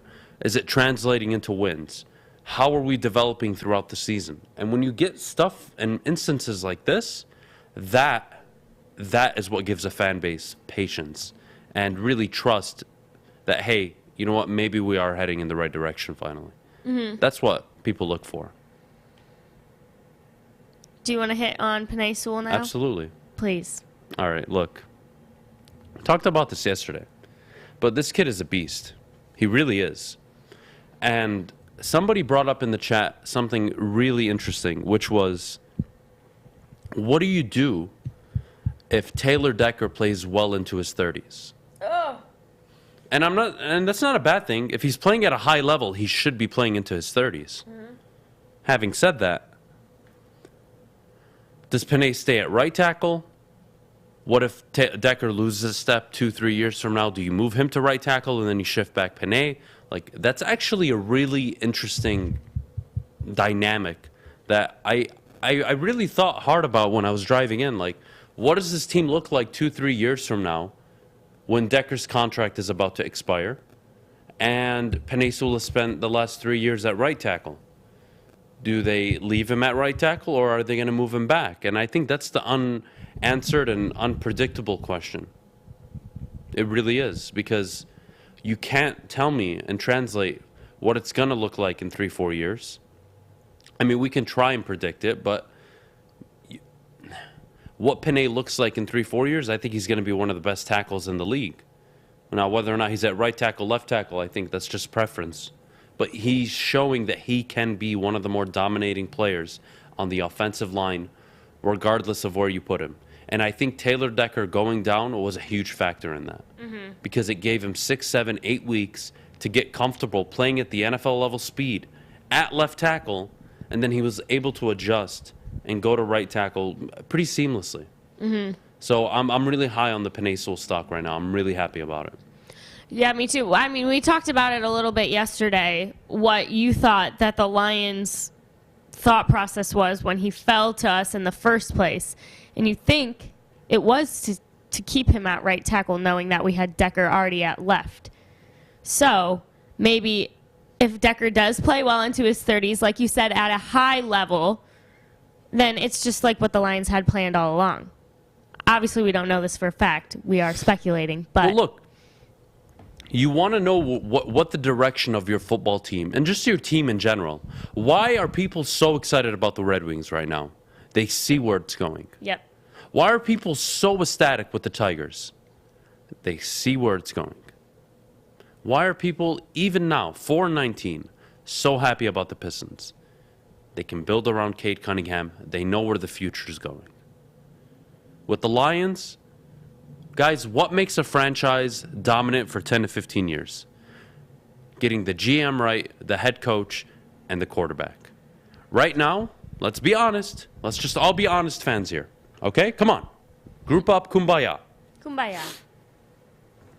Brad Holmes, I think, has a good positive poll rating with fans right now. So you could say, for now, he's done a good job. He's a hit. So you potentially have the GM. You don't know if you have the head coach, and you don't know if you have the quarterback. Goff is not the franchise quarterback for you to lead you in the future, so you're going to have to solve that part of the equation, which is difficult. It's not easy to get the quarterback right, but damn it, when you do, you are set up for 10 to 12, 14 years of success. And again, back to Dan Campbell, you're going to learn more about him next year with a better roster and a better team. And if he's able to field an 8-9 win football team, and he shows improvement from this year, and he stops making the coaching mistakes that he's making this year, well, then you have to admit and sit back and say, you know what? This guy has improved from last year. He's really come a long way. He has earned not only a third year, but potentially a fourth year, because he's improving and the team is improving. And as long as they continue to go on this upward trend, they should have the support of the team. And I think that's the direction this team is going in. And that's how you have to look at it. If you can get the head coach, the GM, and the quarterback right, you are set up for long-term success in this league, regardless of the roster you have. Everything else is easy to figure out after you get the head coach, quarterback, and GM right. And the Lions, right now, looks like they got the GM, hopefully. Head coach, way too early. Goff, I think we can all agree, is not the future franchise quarterback. Yeah. So that's where the Lions are going. And whether or not people want to be all in on it, I'll leave that up to them. Okay. But if you actually think right now that he is the head coach and that you nailed it and you checked it off, this is where me and a lot of Lions fans really differentiate. Because I don't think you have the head coach. And he hasn't proven it.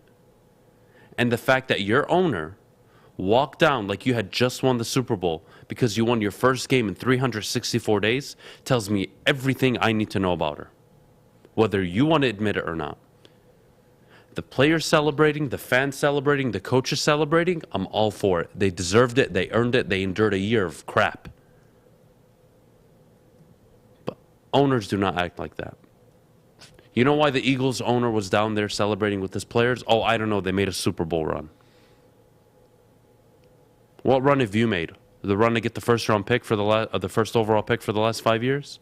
Stop it. Stop it. Do you have the head coach right now? You can't answer that question. Nope. So that's a question mark. Do you have the quarterback? You don't know that. And honestly, the truth is Do we have the quarterback? You don't really have him. Let's be honest. So you have to put a question mark there. So right now, of the three main components of a successful franchise, you maybe have one of them. Yep. We'll find out more about Dan Campbell next year. And Jared Goff, look, I really do believe he's a bridge quarterback. And whether or not they go for a quarterback this year, it's so tricky to say. You kind of get a better idea come February, March. That's when you really start to get an idea of what teams are thinking. But until then, right now, you got to put question marks at head coach and quarterback. And I don't know if people are willing to do that, Kennedy. Yes. And some more rookies that don't get talked about nearly as much. All corners. Yes. Melifonwu, we've got Jacobs, we've got, I'm missing one, but AJ Parker. What do you think about all those? They've all been They're moved all around. exceptional. No, they're all exceptional. Everything Brad Holmes has touched so far, you know, you want to look past free agency, but still, like from the rookie class, it's really good. And these guys have been all moved to different And what was his, I would say his, you know, the pros of Brad Holmes coming into Detroit? He was a talent evaluator. He was a director of scouting for the Rams. So he understands what talent looks like. And you can't sit here and say Brad Holmes hasn't brought in quality players that are giving you quality minutes. He's got players that are playing damn good football right now. And it's only their first year. Brad Holmes done a damn good job. He really has. And I know, like, when I think about it, too, because I know I'm so high on Kyle Hamilton. Everyone knows this. But I look at those guys, and they're also all in their first year. Obviously, Kyle Hamilton's still at Notre Dame, and if we somehow trade back and get him, it'd be a miracle. But I'm like, we don't actually need him. We don't need, I don't think, this, like, all-star safety coming in, because we've got all of these corners that are flexible, that can have been fine at all the positions. But how much of that has to do with Aaron Glenn? Aaron Glenn has done fun. Look, that's what coaches are responsible for. But it's crazy. I'm not used to it. Making your players better and play above their standard or their level. That's why Bill Belichick is so great. It's a reoccurring funnel of pieces on the defense, and they play above their standards. Why? They do the fundamentals right. And right now with Aaron Glenn, this defense, you don't see them getting flagged for defensive holding often, pass interference.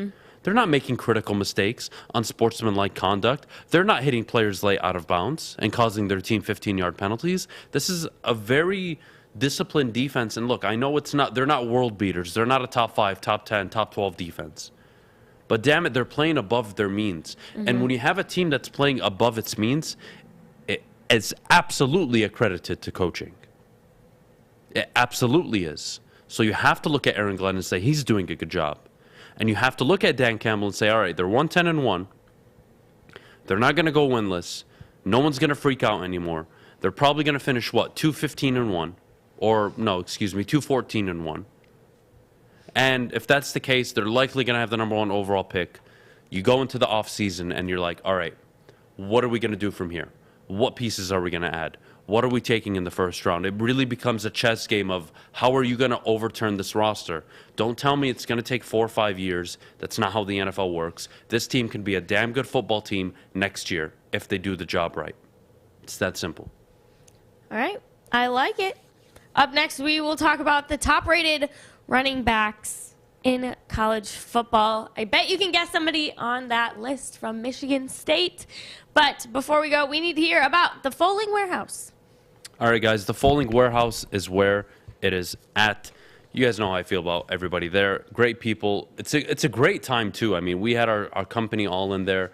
That was a blast. I'm sure you saw the social media posts. And I'm sure you saw, of course, Braylon Edwards and Ryan Armani laughing it up and cheering it up and kind of making fun of everybody because they did win the competition. But whatever, moving on. Host your corporate party event, team building event, or just come in with family and friends. There's 2 ways to play. $10 unlimited play, or reserve a private lane for $120. You can host up to 10 people. They have over 100 beers, a $2 Mystic beer machine, and of course multiple bars throughout the facility. Love you guys. You can bring your own food or have it delivered. Don't forget foldingwarehouse.com. That's foldingwarehouse.com. Come and get your full on. Okay, you thirsty little spin goblins. I want you to pedal into the next dimension. Spin it! Spin! Spin! Uh-oh! Carmen's falling behind. Let's give her the hiss of shame. Spin! Spin! Spin till you bleed! Don't ride the bike of shame. Come to Planet Fitness and find your own lane with tons of equipment, free fitness training, and no hissing. Join today for just $10 a month. Woodward Sports. Missed part of the show today? Watch again on YouTube or download the podcast anywhere you listen to podcasts. Welcome back, everybody, to the Morning Woodward Show on the Woodward Sports Network, featured on the Roar, 93.5 FM, 99.1 FM, and 94.7 HD2. Happy Hump Day, everybody. All right, we have to get into the highest-rated running backs in the Big Ten. And, Adam, I want to get your thoughts on this. This is obviously from the PFF. These are PFF grades, so take it with a grain of salt, whatever you want. In the first spot for the highest-rated running back in the Big Ten, we have Hassan Haskins at a 91.5. Up next, we have Michigan's Blake Corum with a 90.4. In third place, we have Kenneth Walker III with 89.3. And then in the fourth spot, we've got Trevion Henderson from Ohio State with an 81.9. Adam, they've got K9 as the third best running back in the Big Ten. Not even of just college football, in the Big Ten. So does this prove to you at all that he was rightfully left out of that Heisman race? You know what it really proves to me? That people are dumb? Is that we live in a world with real stupid people. Yes! Like, okay, there are actually really dumb people that live among us. Yes. And you should all be concerned. The third-rated running back? Excuse me? In the Big Ten. Excuse me? It is beyond me. Look, regardless of the Heisman snub, which I'm really upset about, you tell me one of those running backs how their teams would perform without them. They would be just fine. Fine. Yeah. They would be just fine. Hassan Haskins has done just fine of a job without Blake Corum. Yep. Against Ohio State and Penn State. We saw Blake Corum take a little dip too, and then obviously he was injured. And he had that one big run against Iowa That Congrats. was it. Clap it up. Stop this nonsense. Without Kenneth Walker, Michigan State maybe wins 4 or 5 games. Stop it. He was the most valuable player on his team. He was the most effective player on his team. He was one of, if not the most dynamic player on his team. Stop it. Stop it. I don't get it. Guys, whether this is like alumni fighting with each other or just, friendly verbal scraps, I don't care. Set it aside when we're talking about Kenneth Walker. What he did this year was unbelievable. And I can't believe I actually have to sit up here and try and justify it. As if, none of you saw it. Oh, well, he didn't step up in the game against Purdue and Ohio State, duh. Well, he actually ran for over 100 yards and a touchdown against Purdue.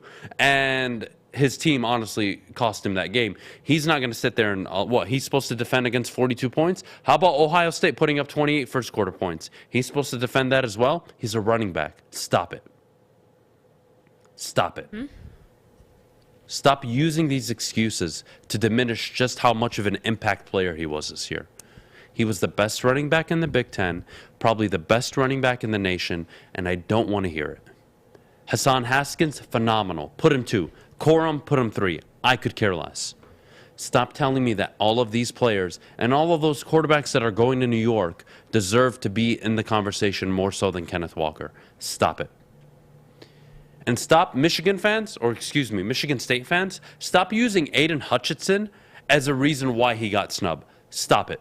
You're not helping yourselves. Aiden deserves to be in New York just like Kenneth Walker does. The mistakes are inviting C.J. Stroud and Kenny Pickett. Those are the 2 mistakes over those 2.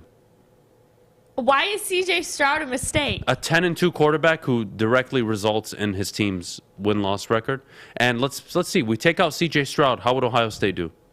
Wouldn't they be a 10-win team? They probably would be. Doesn't he have 3 first-round pick wide receivers? Yes, he does. Okay, Stop it. Stop it. No. Stop it. He doesn't deserve to be in the Heisman race. He had his chance. He had his chance against Michigan. He couldn't get them over the hump. I don't care how good his numbers looked.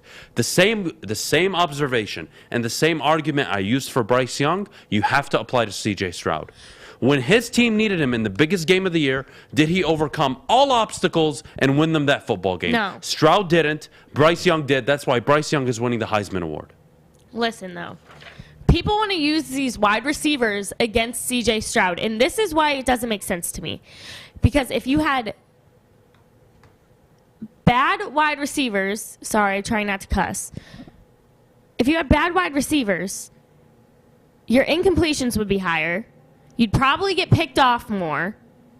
And then his numbers would be crap. You can be a great quarterback, and if you have horrible wide receivers, we've seen it firsthand, bad things happen, your numbers don't look great, then you're not in the conversation at all, no matter how good you are. That doesn't make any sense. You have to have good wide receivers to even be in these conversations because they help your numbers. The only team that has comparable wide receivers to Ohio State is Alabama. Mm-hmm. But last I checked, Alabama won their conference. They beat the number 1 rated team, and they're the number 1 team in college football. That's why he's there. And that's why he is going to ultimately win the Heisman, even though I still think Kenneth Walker deserves a ton of votes. But he's not even getting an invite to New York. How hilarious is that? Stupid. I agree. We're on the same page there. I don't agree Stroud. with it. I just don't, and I don't get how people want to dismiss, Aiden Hutchinson or Kenneth Walker and use those 2 again. No, those 2 deservedly should be in New York. Stop complaining. Get on the same page, Michigan and Michigan State fans. Both players are deserving of being in New York. Aiden Hutchinson was the most dominant defensive player in college football this year and the most disruptive. That is a fact. It is a fact that he got to C.J. Stroud 3 times in the biggest game of the year. He put 15 quarterback pressures on C.J. Stroud, the most ever recorded by PFF since they started recording the stat. Stop it. Stop trying to diminish really good players and their accomplishments. Kenneth Walker is extremely responsible for the season Michigan State had. Enough. He deserves to be in New York, and there aren't 2 better running backs right now in the Big Ten than him. There just aren't. It's so It makes me lose hope in society. It really does. A little dramatic. I'm not. I know, it's the truth. It's the truth. This is like the problem with this country right now. Like, we actually have people that think like this. That think, you know what? Yeah, he doesn't deserve to be there. Kenny Pickett, yeah, bring him. He's a quarterback. We're trying to boost his stock so he can go high in the draft. Right. Because we can all agree this quarterback class isn't looking all that great. No. So we got to make it look good. We got to send a quarterback to the Heisman, because the other two, they're freshmen, technically. Yep. So they're going to be in college football next year. So we can't hype them up. So let's bring on Kenny Pickett. Kenneth Walker, running back. Who cares? Even though he puts up better numbers than Mark Ingram and Derrick Henry. Unbelievable. Dealt with a jaded O-line all year. A team that was expected to win 4 games. They win 10. In the biggest game of the year against Michigan, undefeated at the time, he went for 200 almost and 5 touchdowns. Against that team that went on to win the Big Ten, and nobody else in the country beat them. And they're the number 2 ranked team in the country. Yep. That's what he did against that team. Stop it. I'm with you there, Adam. It is BS. 15 damn. A lot of people, yeah. CJ still threw 15 incomplete passes. That's crappy. Guys, blah, you want to blah, look at blah. numbers about CJ Stroud against Michigan? Be my guest. Michigan allowed him to throw the ball underneath all game. I was at the game. They had the perfect game plan against him. Yep. And that's why Ohio State only put up 27 points. They took away the deep ball. Yes, he put up a ton of yards. What did they do in the red zone? Not much. Stop it. So, Bryce Young is deservedly going to win the Heisman. Yep. Because he had the game of his career against the undefeated Georgia in the SEC title game. That's why. Stroud does not deserve to be there over Kenneth Walker. Pickett does not deserve to be there over Kenneth Walker. I'm sorry. Be there, period. You want to put one of them in? Be my guest. Just not over Kenneth Walker. That's where I'm going to rest my case. I'll rest it right there with you. All right, we will go to break, which means, Adam, you get to tell us where you get your hair done. All right, guys, look, let's be honest. You guys compliment me on my hair every single day. The mustache, not so much. I am so happy that my beard is growing back. I can't tell you how much I've missed it and how much it's really caused problems at home for me, but we can get to that later. Fellas, football season is here. It's time to make your grooming experience easy on a Sunday morning. Get to Lady Jane's Haircut for Men. Walk in anytime, relax, and watch your favorite team play, and before you know it, your hair will be game ready. Get to Lady Jane's. They're open 10 to 8, 7 days a week. Walk in anytime. Gentlemen, it's wicked awesome. It's that time of the year again. Time for our second annual Stuff a Studio with Woodward Sports. Last year, Metro Detroit came together to help make the largest single toy donation in Mott Children's Hospital history. This year, we make it even bigger. Stuff a Studio is happening December 13th through the 17th at the Woodward Sports Studios in Birmingham. The children in Mott Children's Hospital fight so hard all year. Now it's up to all of us to help bring a smile to their faces. So while you're out holiday shopping, make sure you pick up an extra toy or two and help us spread some love to Metro Detroit this season. We look forward to seeing you December 13th through the 17th as we stuff our studio with Woodward Sports and Myre. Woodward Sports Network, let's go! Ho, ho, ho, ho! Your Detroit alternative to the normal sports blah, blah, blah. It's Woodward Sports.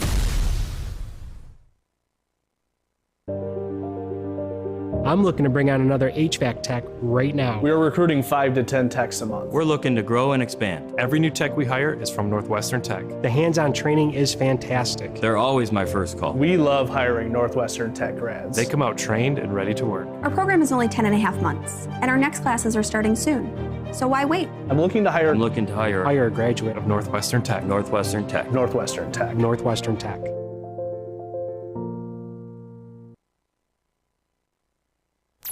Welcome back, everybody, to the Morning Woodward Show.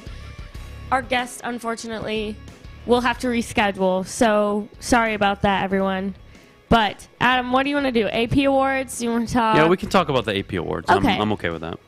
Well, everyone that's upset about K9 not making it to the Heisman finalists will feel a little bit better once they hear this. The AP Awards are here, and they showed some Respect for K9. Walker is the AP Big Ten Newcomer of the Year and the Co-Offensive Player of the Year. He's sharing that with Ohio State's C.J. Stroud.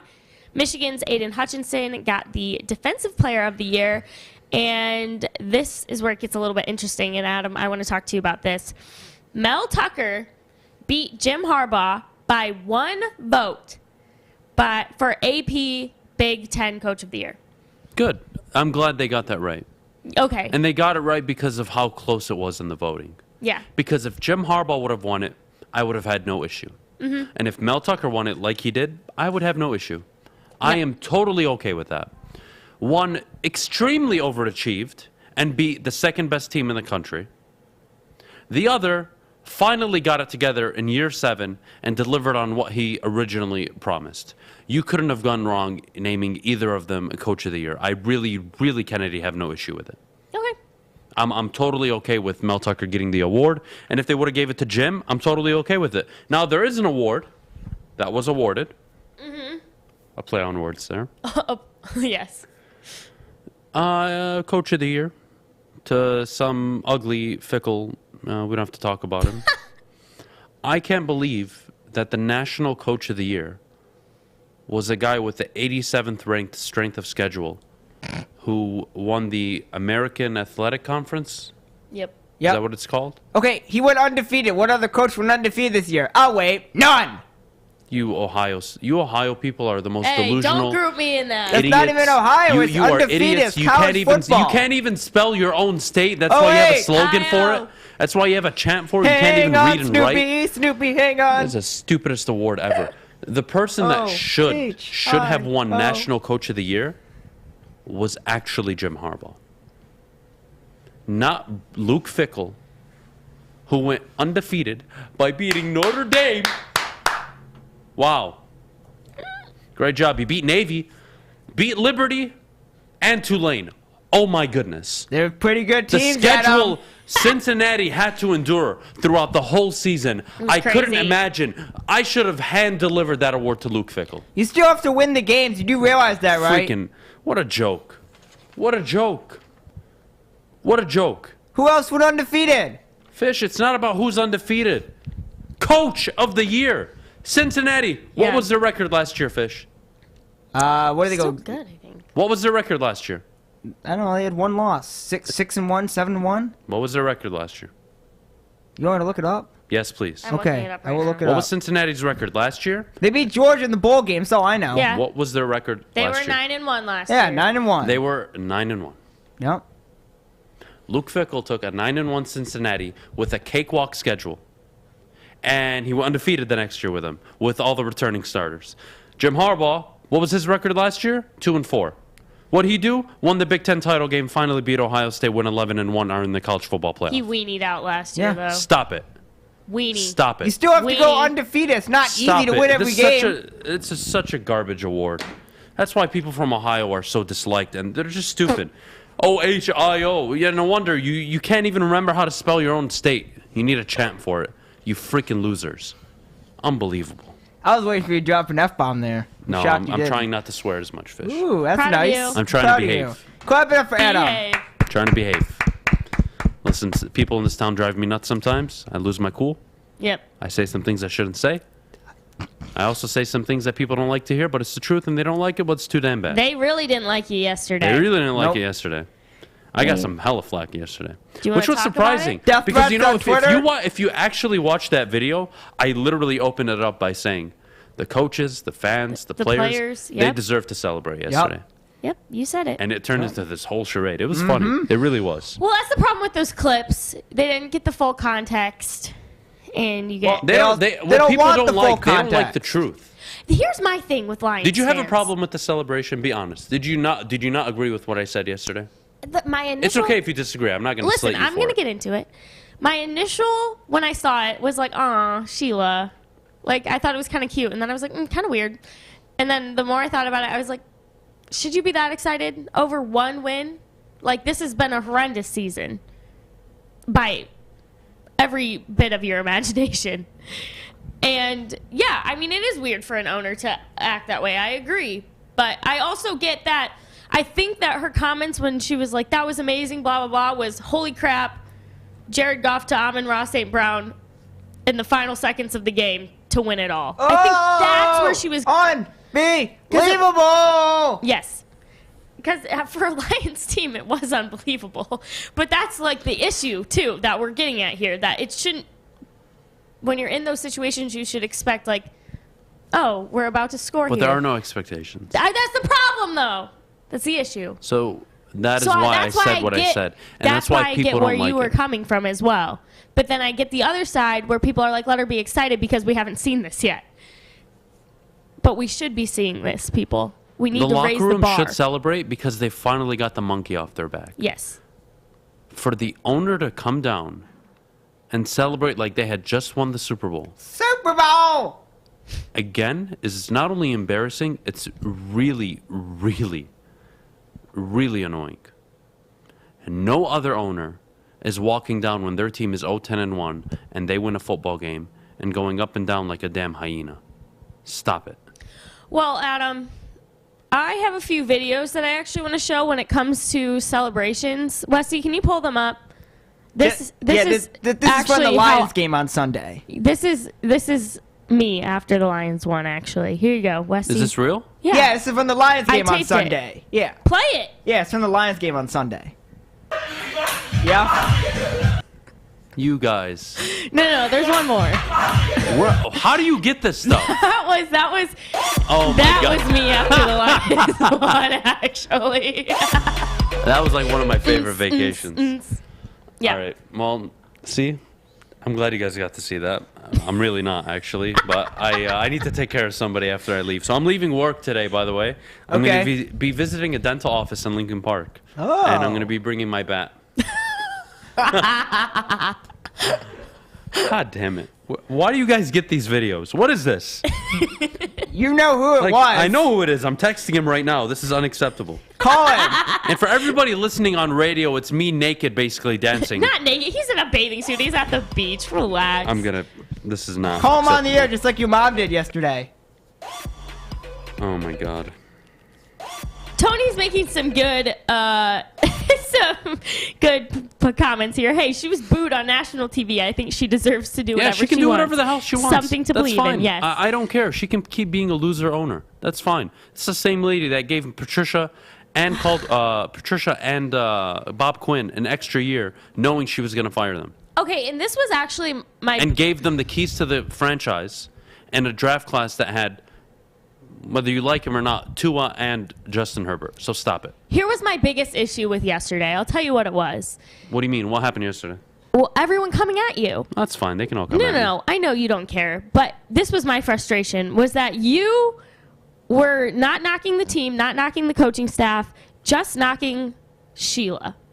And we had an entire stadium of fans booing her. And everyone was on board. But when Adam says something against Sheila, everyone hates it all of a sudden? The beat writers can say things that are critical, but the guy that works at Woodward can't do it. It's funny. Oh wait, I forgot they can't because they're paid by the Lions and they lose their past credentials if they say anything somewhat true. Like And literally the truth everyone is, else like, dislikes this woman. I don't stand up for her. understand how people are so they're like defending her as if she's delivered Super Bowls. Like this isn't Bob Kraft. This isn't the Rooneys. This is the Ford family that's delivered nothing to the city for 60 years, outside of one measly playoff win. But how people come to their defense, it's impressive and embarrassing at the same time. Yes. But it's all good. I don't mind if people come at me. I really don't. That's why I have a Twitter. I made it for this exact reason, so people can publicly come after me and vent their feelings. It's all good. I'm sure you actually like that. I don't mind it. I mean, TJ Lang got a kick out of it. He didn't like it, which I thought was ironic considering what he does, but I don't have to go there. Reel it in. Shots I'm just saying. I like TJ People Lang. want He to talk. actually I mean, cracks me we up. can really talk, but it's fine. Well, my favorite was, because I follow all the beat writers, and normally I really enjoy their content, but my favorite were the ones that were, like, subtweeting you. Oh, yeah, those are my favorite Like, people. they weren't quote tweeting the video. They weren't replying to the video. It was just a subtweet. And I was like, that's totally directed at Adam right now. It's awesome. That's all good. It was I awesome. don't mind it. All right, let's talk about something better outside of this stuff. What do we got? We got 5 minutes, so let's talk about show prep meeting. Jim Knowles?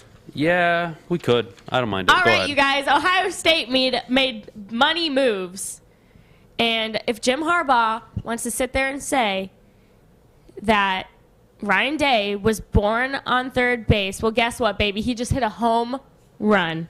Because Jim Knowles will be leaving OSU to go be the defensive coordinator at TOSU, the Ohio State University. And his current defense, listen to how he's going to turn this around. Because Ohio State's defense this year, we will be realistic, it was a little shaky. They got it together against Michigan State, against Michigan. It's been rocky all year. But his current defense has not allowed more than 3 touchdowns per game. That's been the absolute max. And they are ranked 3rd in the nation in yards allowed per game. This is going to make for an extremely scary Ohio State team. And you know what? It's good. It's good for everyone when the Big Ten is good. So I think this is a good thing for everyone, not just Ohio State fans. Your thoughts, Adam? Look,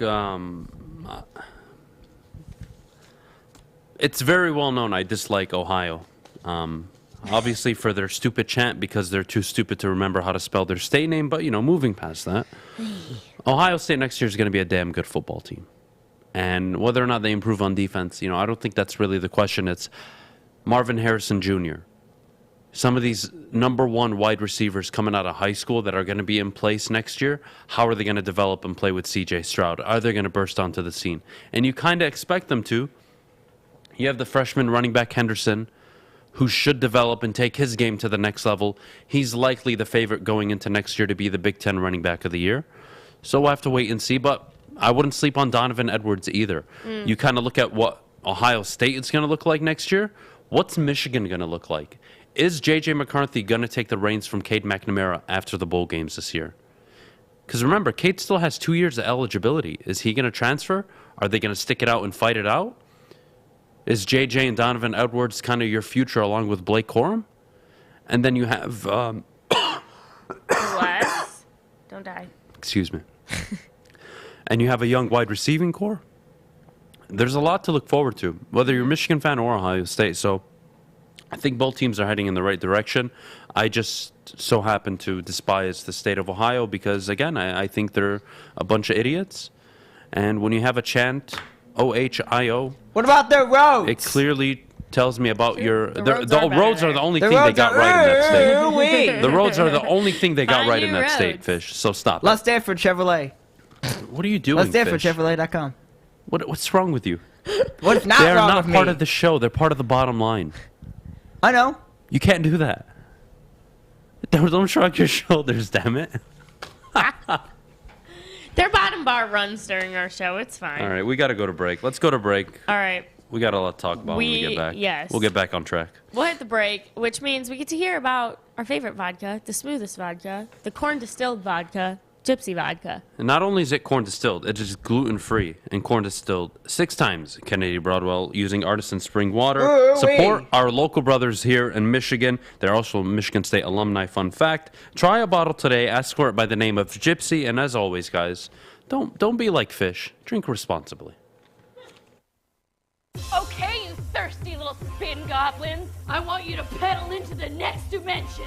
Spin it! Spin! Spin! Uh-oh! Carmen's falling behind. Let's give her the hiss of shame. Spin! Spin! Spin till you bleed! Don't ride the bike of shame. Come to Planet Fitness and find your own lane with tons of equipment, free fitness training, and no hissing. Join today for just $10 a month. Putting on a show here, and that's how you answer. We love our sports. We just wish they'd love us back. Detroit sports for Detroit sports fans. Woodward Sports. Hi, I'm David Hall from Hall Financial. One mortgage myth we hear all the time is having to choose between a 15 or a 30-year fixed term. At Hall Financial, we offer the modern mortgage to create a flexible term that fits your unique financial situation. Our team of mortgage experts are available 7 days a week to review your goals and customize a solution for you. Get started today with a free 5-minute mortgage review at 866-CALL-HALL or chat with us online at callhallfirst.com. Make sure you download the Woodward Sports app in the App Store and the Google Play Store today. Take Woodward Sports with you wherever you go and listen live on your phone or mobile device.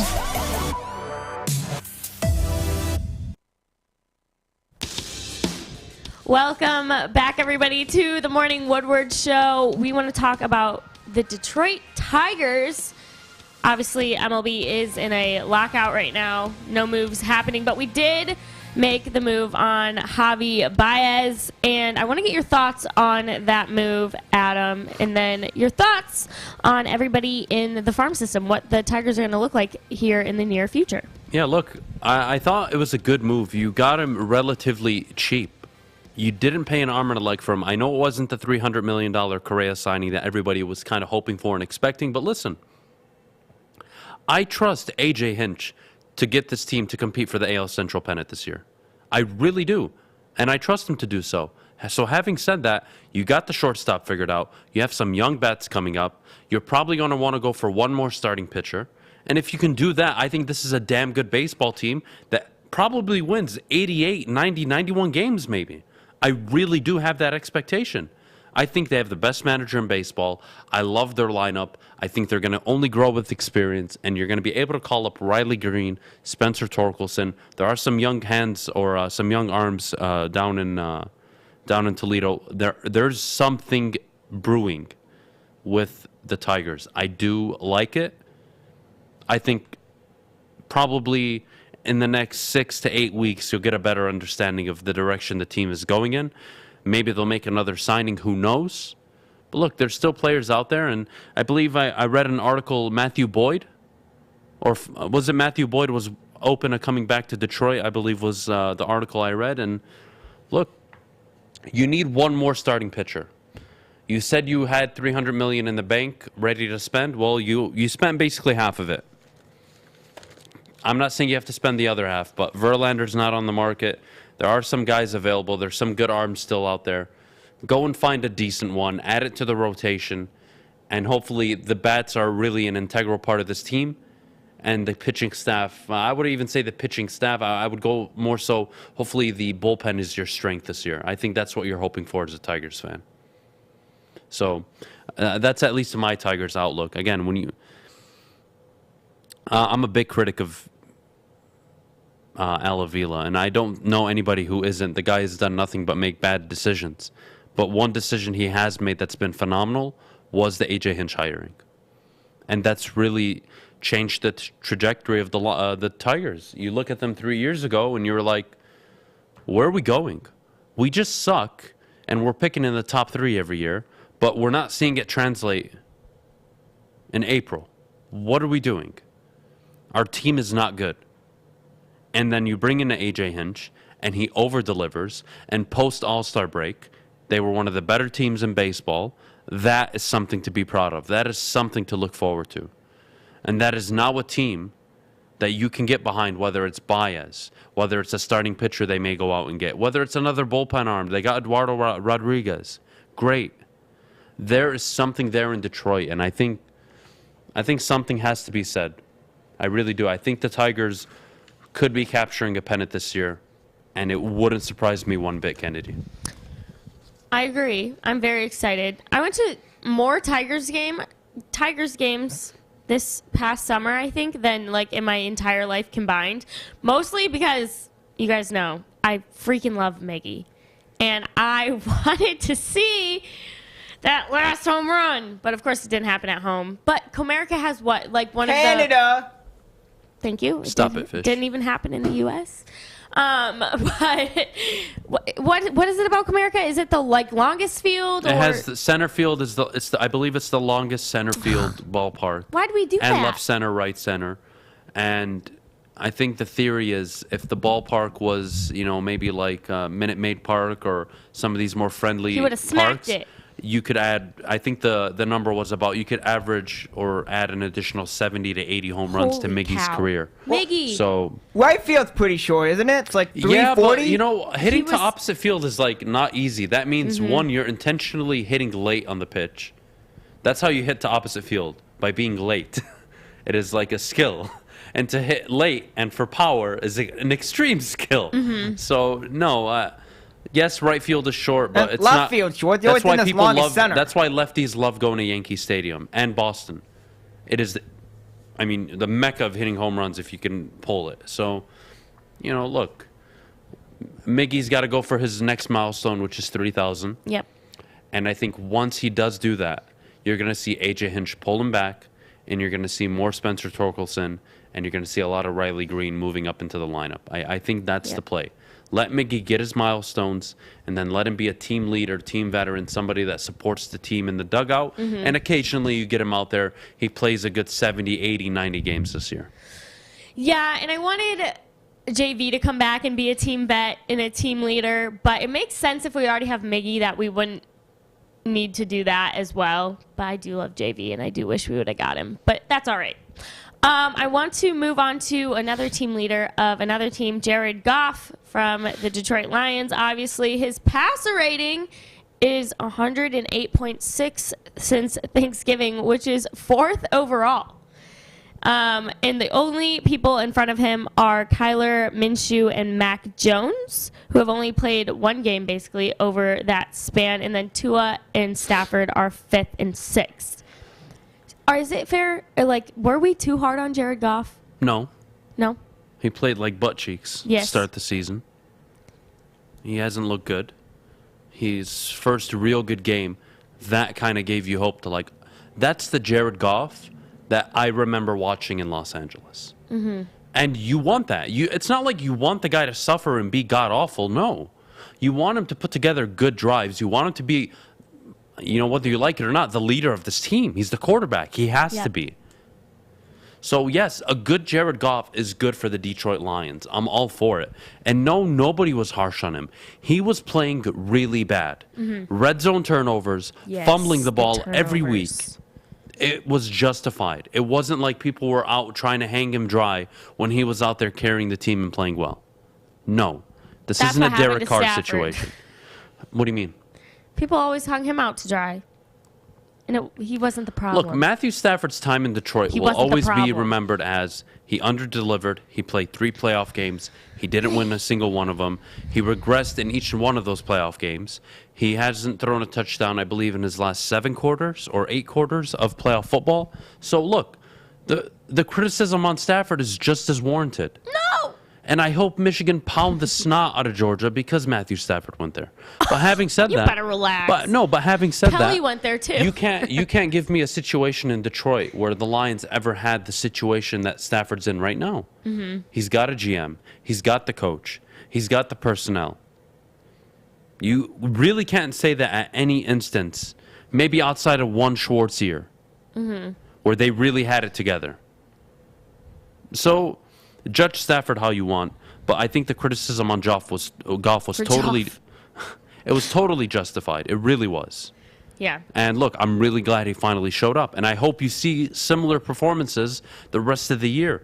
I am tired of Lions fans saying that Jared Goff can't throw the ball downfield. When you actually look at the numbers, he's effective downfield. Stop play calling like a bunch of wussies and put together an aggressive game plan. Stop being aggressive 4th and 1 on your own 28-yard line and start drawing up plays that actually move you down the field. Josh Reynolds has been an exceptional addition. That, I think, is what has turned it around. That's what I was just going to ask you. What did you think the uptick was? Did you think, because obviously he admitted that there was a bit of a back injury. Obviously, we saw Tim Boyle come in. Was the bye week letting him clear his mind, heal up that injury, and then, or was it, maybe it was a combination, Josh Reynolds opening up that comfort level of his, and then it is also opening up St. Brown? Look, St. Brown's gotten better. He's running better routes. You can tell just from watching the games he's getting more separation. So that's going to help any quarterback. Josh Reynolds brings that, chemistry that I think Goff was really lacking, and I don't think they were doing a good enough job of getting T.J. Hawkinson the ball. Yeah. That is your X factor player. As a fantasy owner, I know they weren't. Regardless of fantasy. You can't have that good of a tight end and not utilize him. And look at the games where he's actually been utilized. They've been in those games, and they've looked pretty decent. Get him the ball. Continue to play how you were playing. DeAndre Swift being out, it kind of forced their hand. They had to throw the ball more than they wanted to.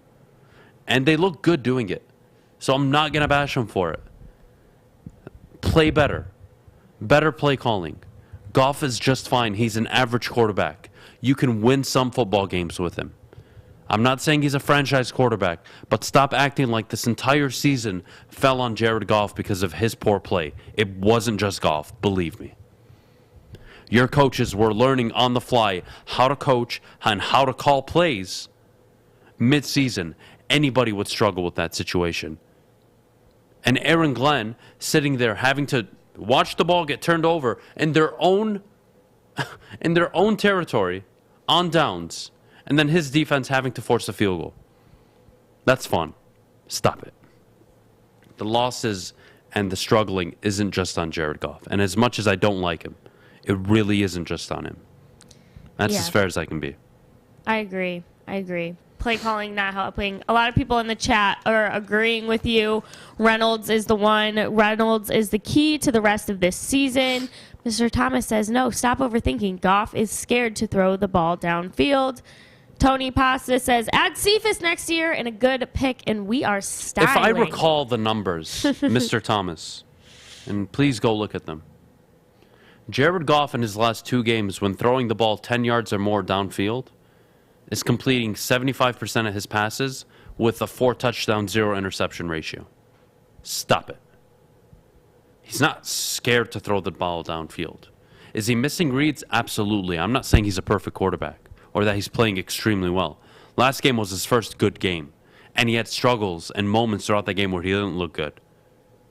But don't tell me he can't or he's scared to throw the ball downfield. He's doing it just fine, and it's actually effective. So stop it. Yeah, Caitlin Jones makes a good point. She says, I think teams are focusing on Hawk. That's why his targets and production are going down. That's fine. We knew that coming into this year. He was going to be a double Everybody knew coverage. that. Your job as a coordinator, and that was to Anthony Lynn and now Dan Campbell, your job is to scheme him open. Yep. Find ways to get him in motion, to avoid coverage, figure out what they're trying to play, and work against it and exploit it. Not sit there and, well, we can't throw the ball to TJ Hawkinson. Oh, well, that's fine. We'll do something else. We'll run the ball 50 times. Stop it. We got to go to break. When we get back, I want to answer as many questions as we can. So let's get that rolling. Get those comments and questions in the chat. We will answer them right after the break, which means I get to tell you guys about the Lions taking on the Broncos and where you can come hang out with all of us at Woodward Sports for the pregame. Woodward Sports will be live for our Lions pregame with Jose Cuervo at not Tin Roof. This is throwing me off so hard. At O'Toole's in Royal Oak from 2 p.m. to 4 p.m. with Braylon Edwards, Neil Rule, and Jade. They will host the pregame live on Woodward Sports and 101.1 The Riff. And then, of course, we've got the post-game show that we always have with Jim Beam and Stick and Anson at the 2-minute warning of every single Lions game at the Brass Rail on Adams and Woodward, starting at the 2-minute warning of every single Lions game. There will be drinks, DJs, and a Woodward VIP section with food and more, so make sure you stop by for every single Lions game for that post game. All right, we will see you right after the break. It's that time of the year again. Time for our second annual Stuff a Studio with Woodward Sports. Last year, Metro Detroit came together to help make the largest single toy donation in Mott Children's Hospital history. This year, we make it even bigger. Stuff a Studio is happening December 13th through the 17th at the Woodward Sports Studios in Birmingham. The children in Mott Children's Hospital fight so hard all year. Now it's up to all of us to help bring a smile to their faces. So while you're out holiday shopping, make sure you pick up an extra toy or two and help us spread some love to Metro Detroit this season. We look forward to seeing you December 13th through the 17th as we stuff our studio with Woodward Sports and Myre. Woodward Sports Network, let's go! Ho, ho, ho, ho! Woodward Sports. Missed part of the show today? Watch again on YouTube or download the podcast anywhere you listen to podcasts. Woodward Show. Thanks so much for hanging out with us today. Remember, get your questions for Adam and I, Westy, Fish, whoever you want in the chat right now. We will be answering them all for our last segment of the show before we got to say bye to you guys. All right, I will start out with Thomas Weatherford. He says, does Michigan win it all? Go Blue. Adam? Ooh, you know what, man? I'm riding hard for it. I want to see it. I really do. Michigan winning a national championship is best case scenario for college football this year. It is. And Taking down Alabama, Yeah.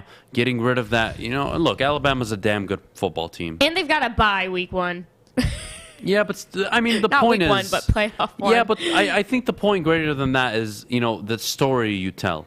It's Yep. Michigan went on and beat Georgia, an SEC team that was That'd be very good. nuts. And then they got to the final, and they beat the historic team in Nick Saban that doesn't often lose in national title games in Alabama.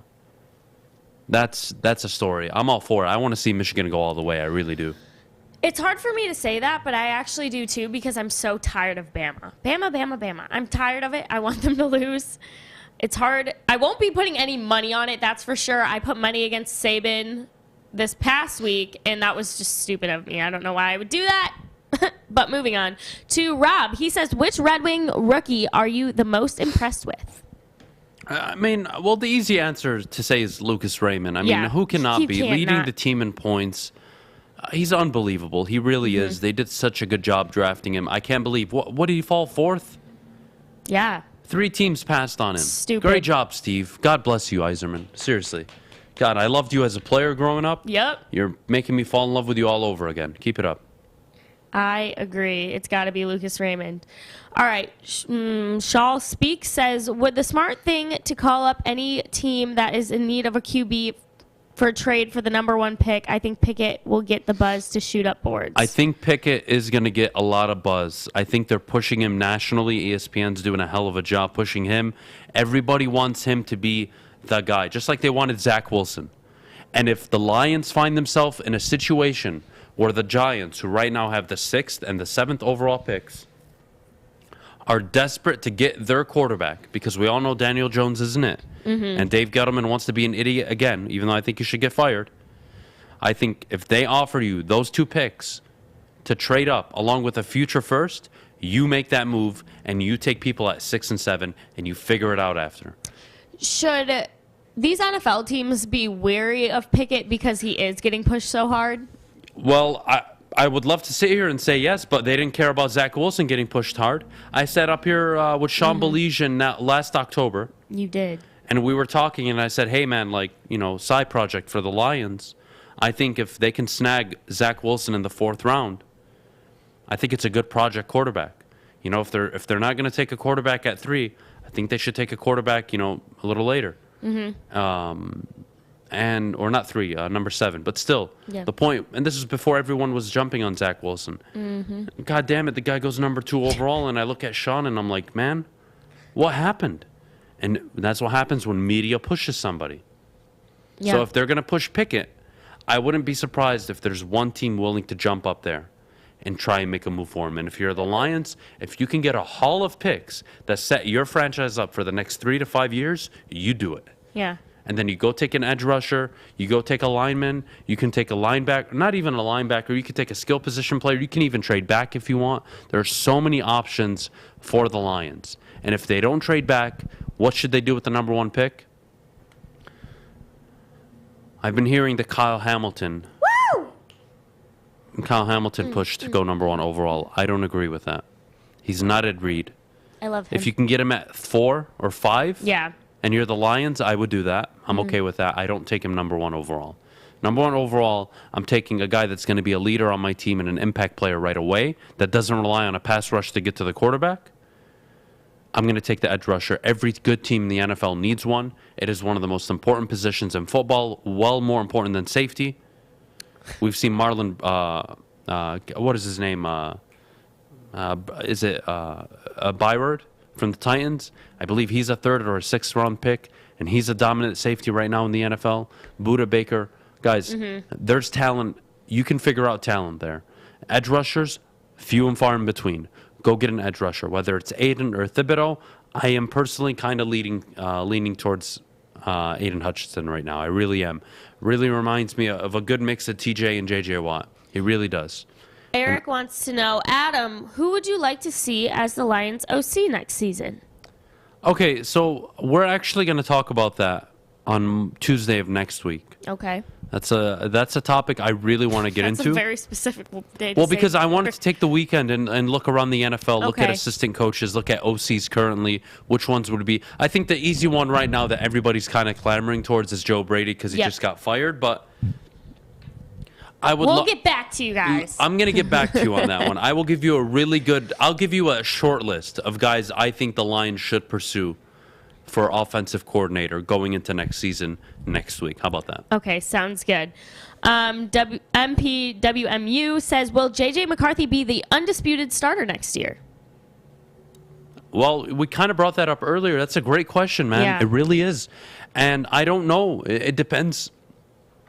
If Cade wins a national title, is he coming back and he's going to accept being in competition with J.J. McCarthy? I don't know. Mm-hmm. And if they lose to Georgia or they lose in the championship game, look, I just think the world of JJ. I really do. I think JJ should be the starter. I'll say that. You've always thought that too, so you're not going. And it's true though. No, I know. Cade McNamara has done a ceiling's great high. job of being a game managing quarterback. Yes. He is no Bryce Young. Mhm. He is no CJ Stroud. Yep. And last I checked, there's a kid wearing number 9 that we can all damn agree has that kind of potential. And imagine this type of Michigan football team with that ceiling at quarterback. That's the only argument I'm going to make. I want to see JJ as the starter next year. All right, Moron says, mail sack question, Saban Lee, should he be in the NBA rotation? His Cruise stats are incredible so far. Repeat that again. Saban Lee, should he be in the NBA rotation? Because he's killing it on the Cruise. Yeah, over Corey Joseph? Absolutely. Yeah. Yeah, please, God. Somebody, please. Yes, thank you. Next question. All right.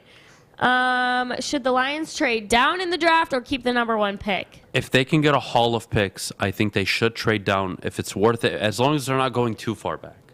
Like I said, the Giants, if they want to maneuver up for Kenny Pickett, I think that's your likely trade partner. But if you got to trade back to 13, you better get 6, 7 first-round picks, honestly. I mean, it's a bit of a fallback. You're going to miss out on an edge rusher. You're going to miss out on Kyle Hamilton. So you're going to miss out on Neal, the tackle from Bama. Mm-hmm. So be very careful. So I'd like them to trade back only if they get a haul of picks. But again, edge rusher is one of the most important positions in football. If they can land it, they're going to be just fine. Tony Pasta wants to know, should DeAndre Swift be held out for the rest of the year? He's out with a shoulder right now. Yeah, I don't see a problem with that. I don't either. I Get him really healthy. don't. Look, the team's not playing for anything. Yep. Let Jamal Williams get the touches. I don't mind it. Even Jamar Jefferson, he looks good. He's dynamic when he touches the ball. Let's see what you have. Let's see what you have in the 7th round pick. I'm all for it. All right, we'll do one last question. Adam, have you been able to land the Raggedy Ann interview? No, Stop. Jenna. No, Jenna, but I promise you I am working day and night on it, and I will get it done. not. I'll I kill will you. get it done. I will literally kill you. All right, We one will have more. a Dr. Phil intervention on this show. I promise If you get Dr. Phil on, I'll show up. Justin from North Carolina says, is Sewell a candidate for Rookie of the Year? No, unfortunately. Although I think he sad. should be in the at least consideration. Yes. He's not winning it over Jamar Chase. He just isn't. That's true. All right, actually, I want to do this last one. Rob says, is there a case where A.A. Ron comes to the Lions next season? There is no case No that way. A.A. Ron, Devontae Adams, Jesus Christ, Moses, nobody's coming to the Lions. Stop it. Have a great Tuesday right, or Wednesday, everybody. whatever day this is. Wednesday. Have a wonderful Wednesday, everybody. We will see you right back here tomorrow. Big D Energy coming up next, so make sure you stick around for that. This is Woodward Sports.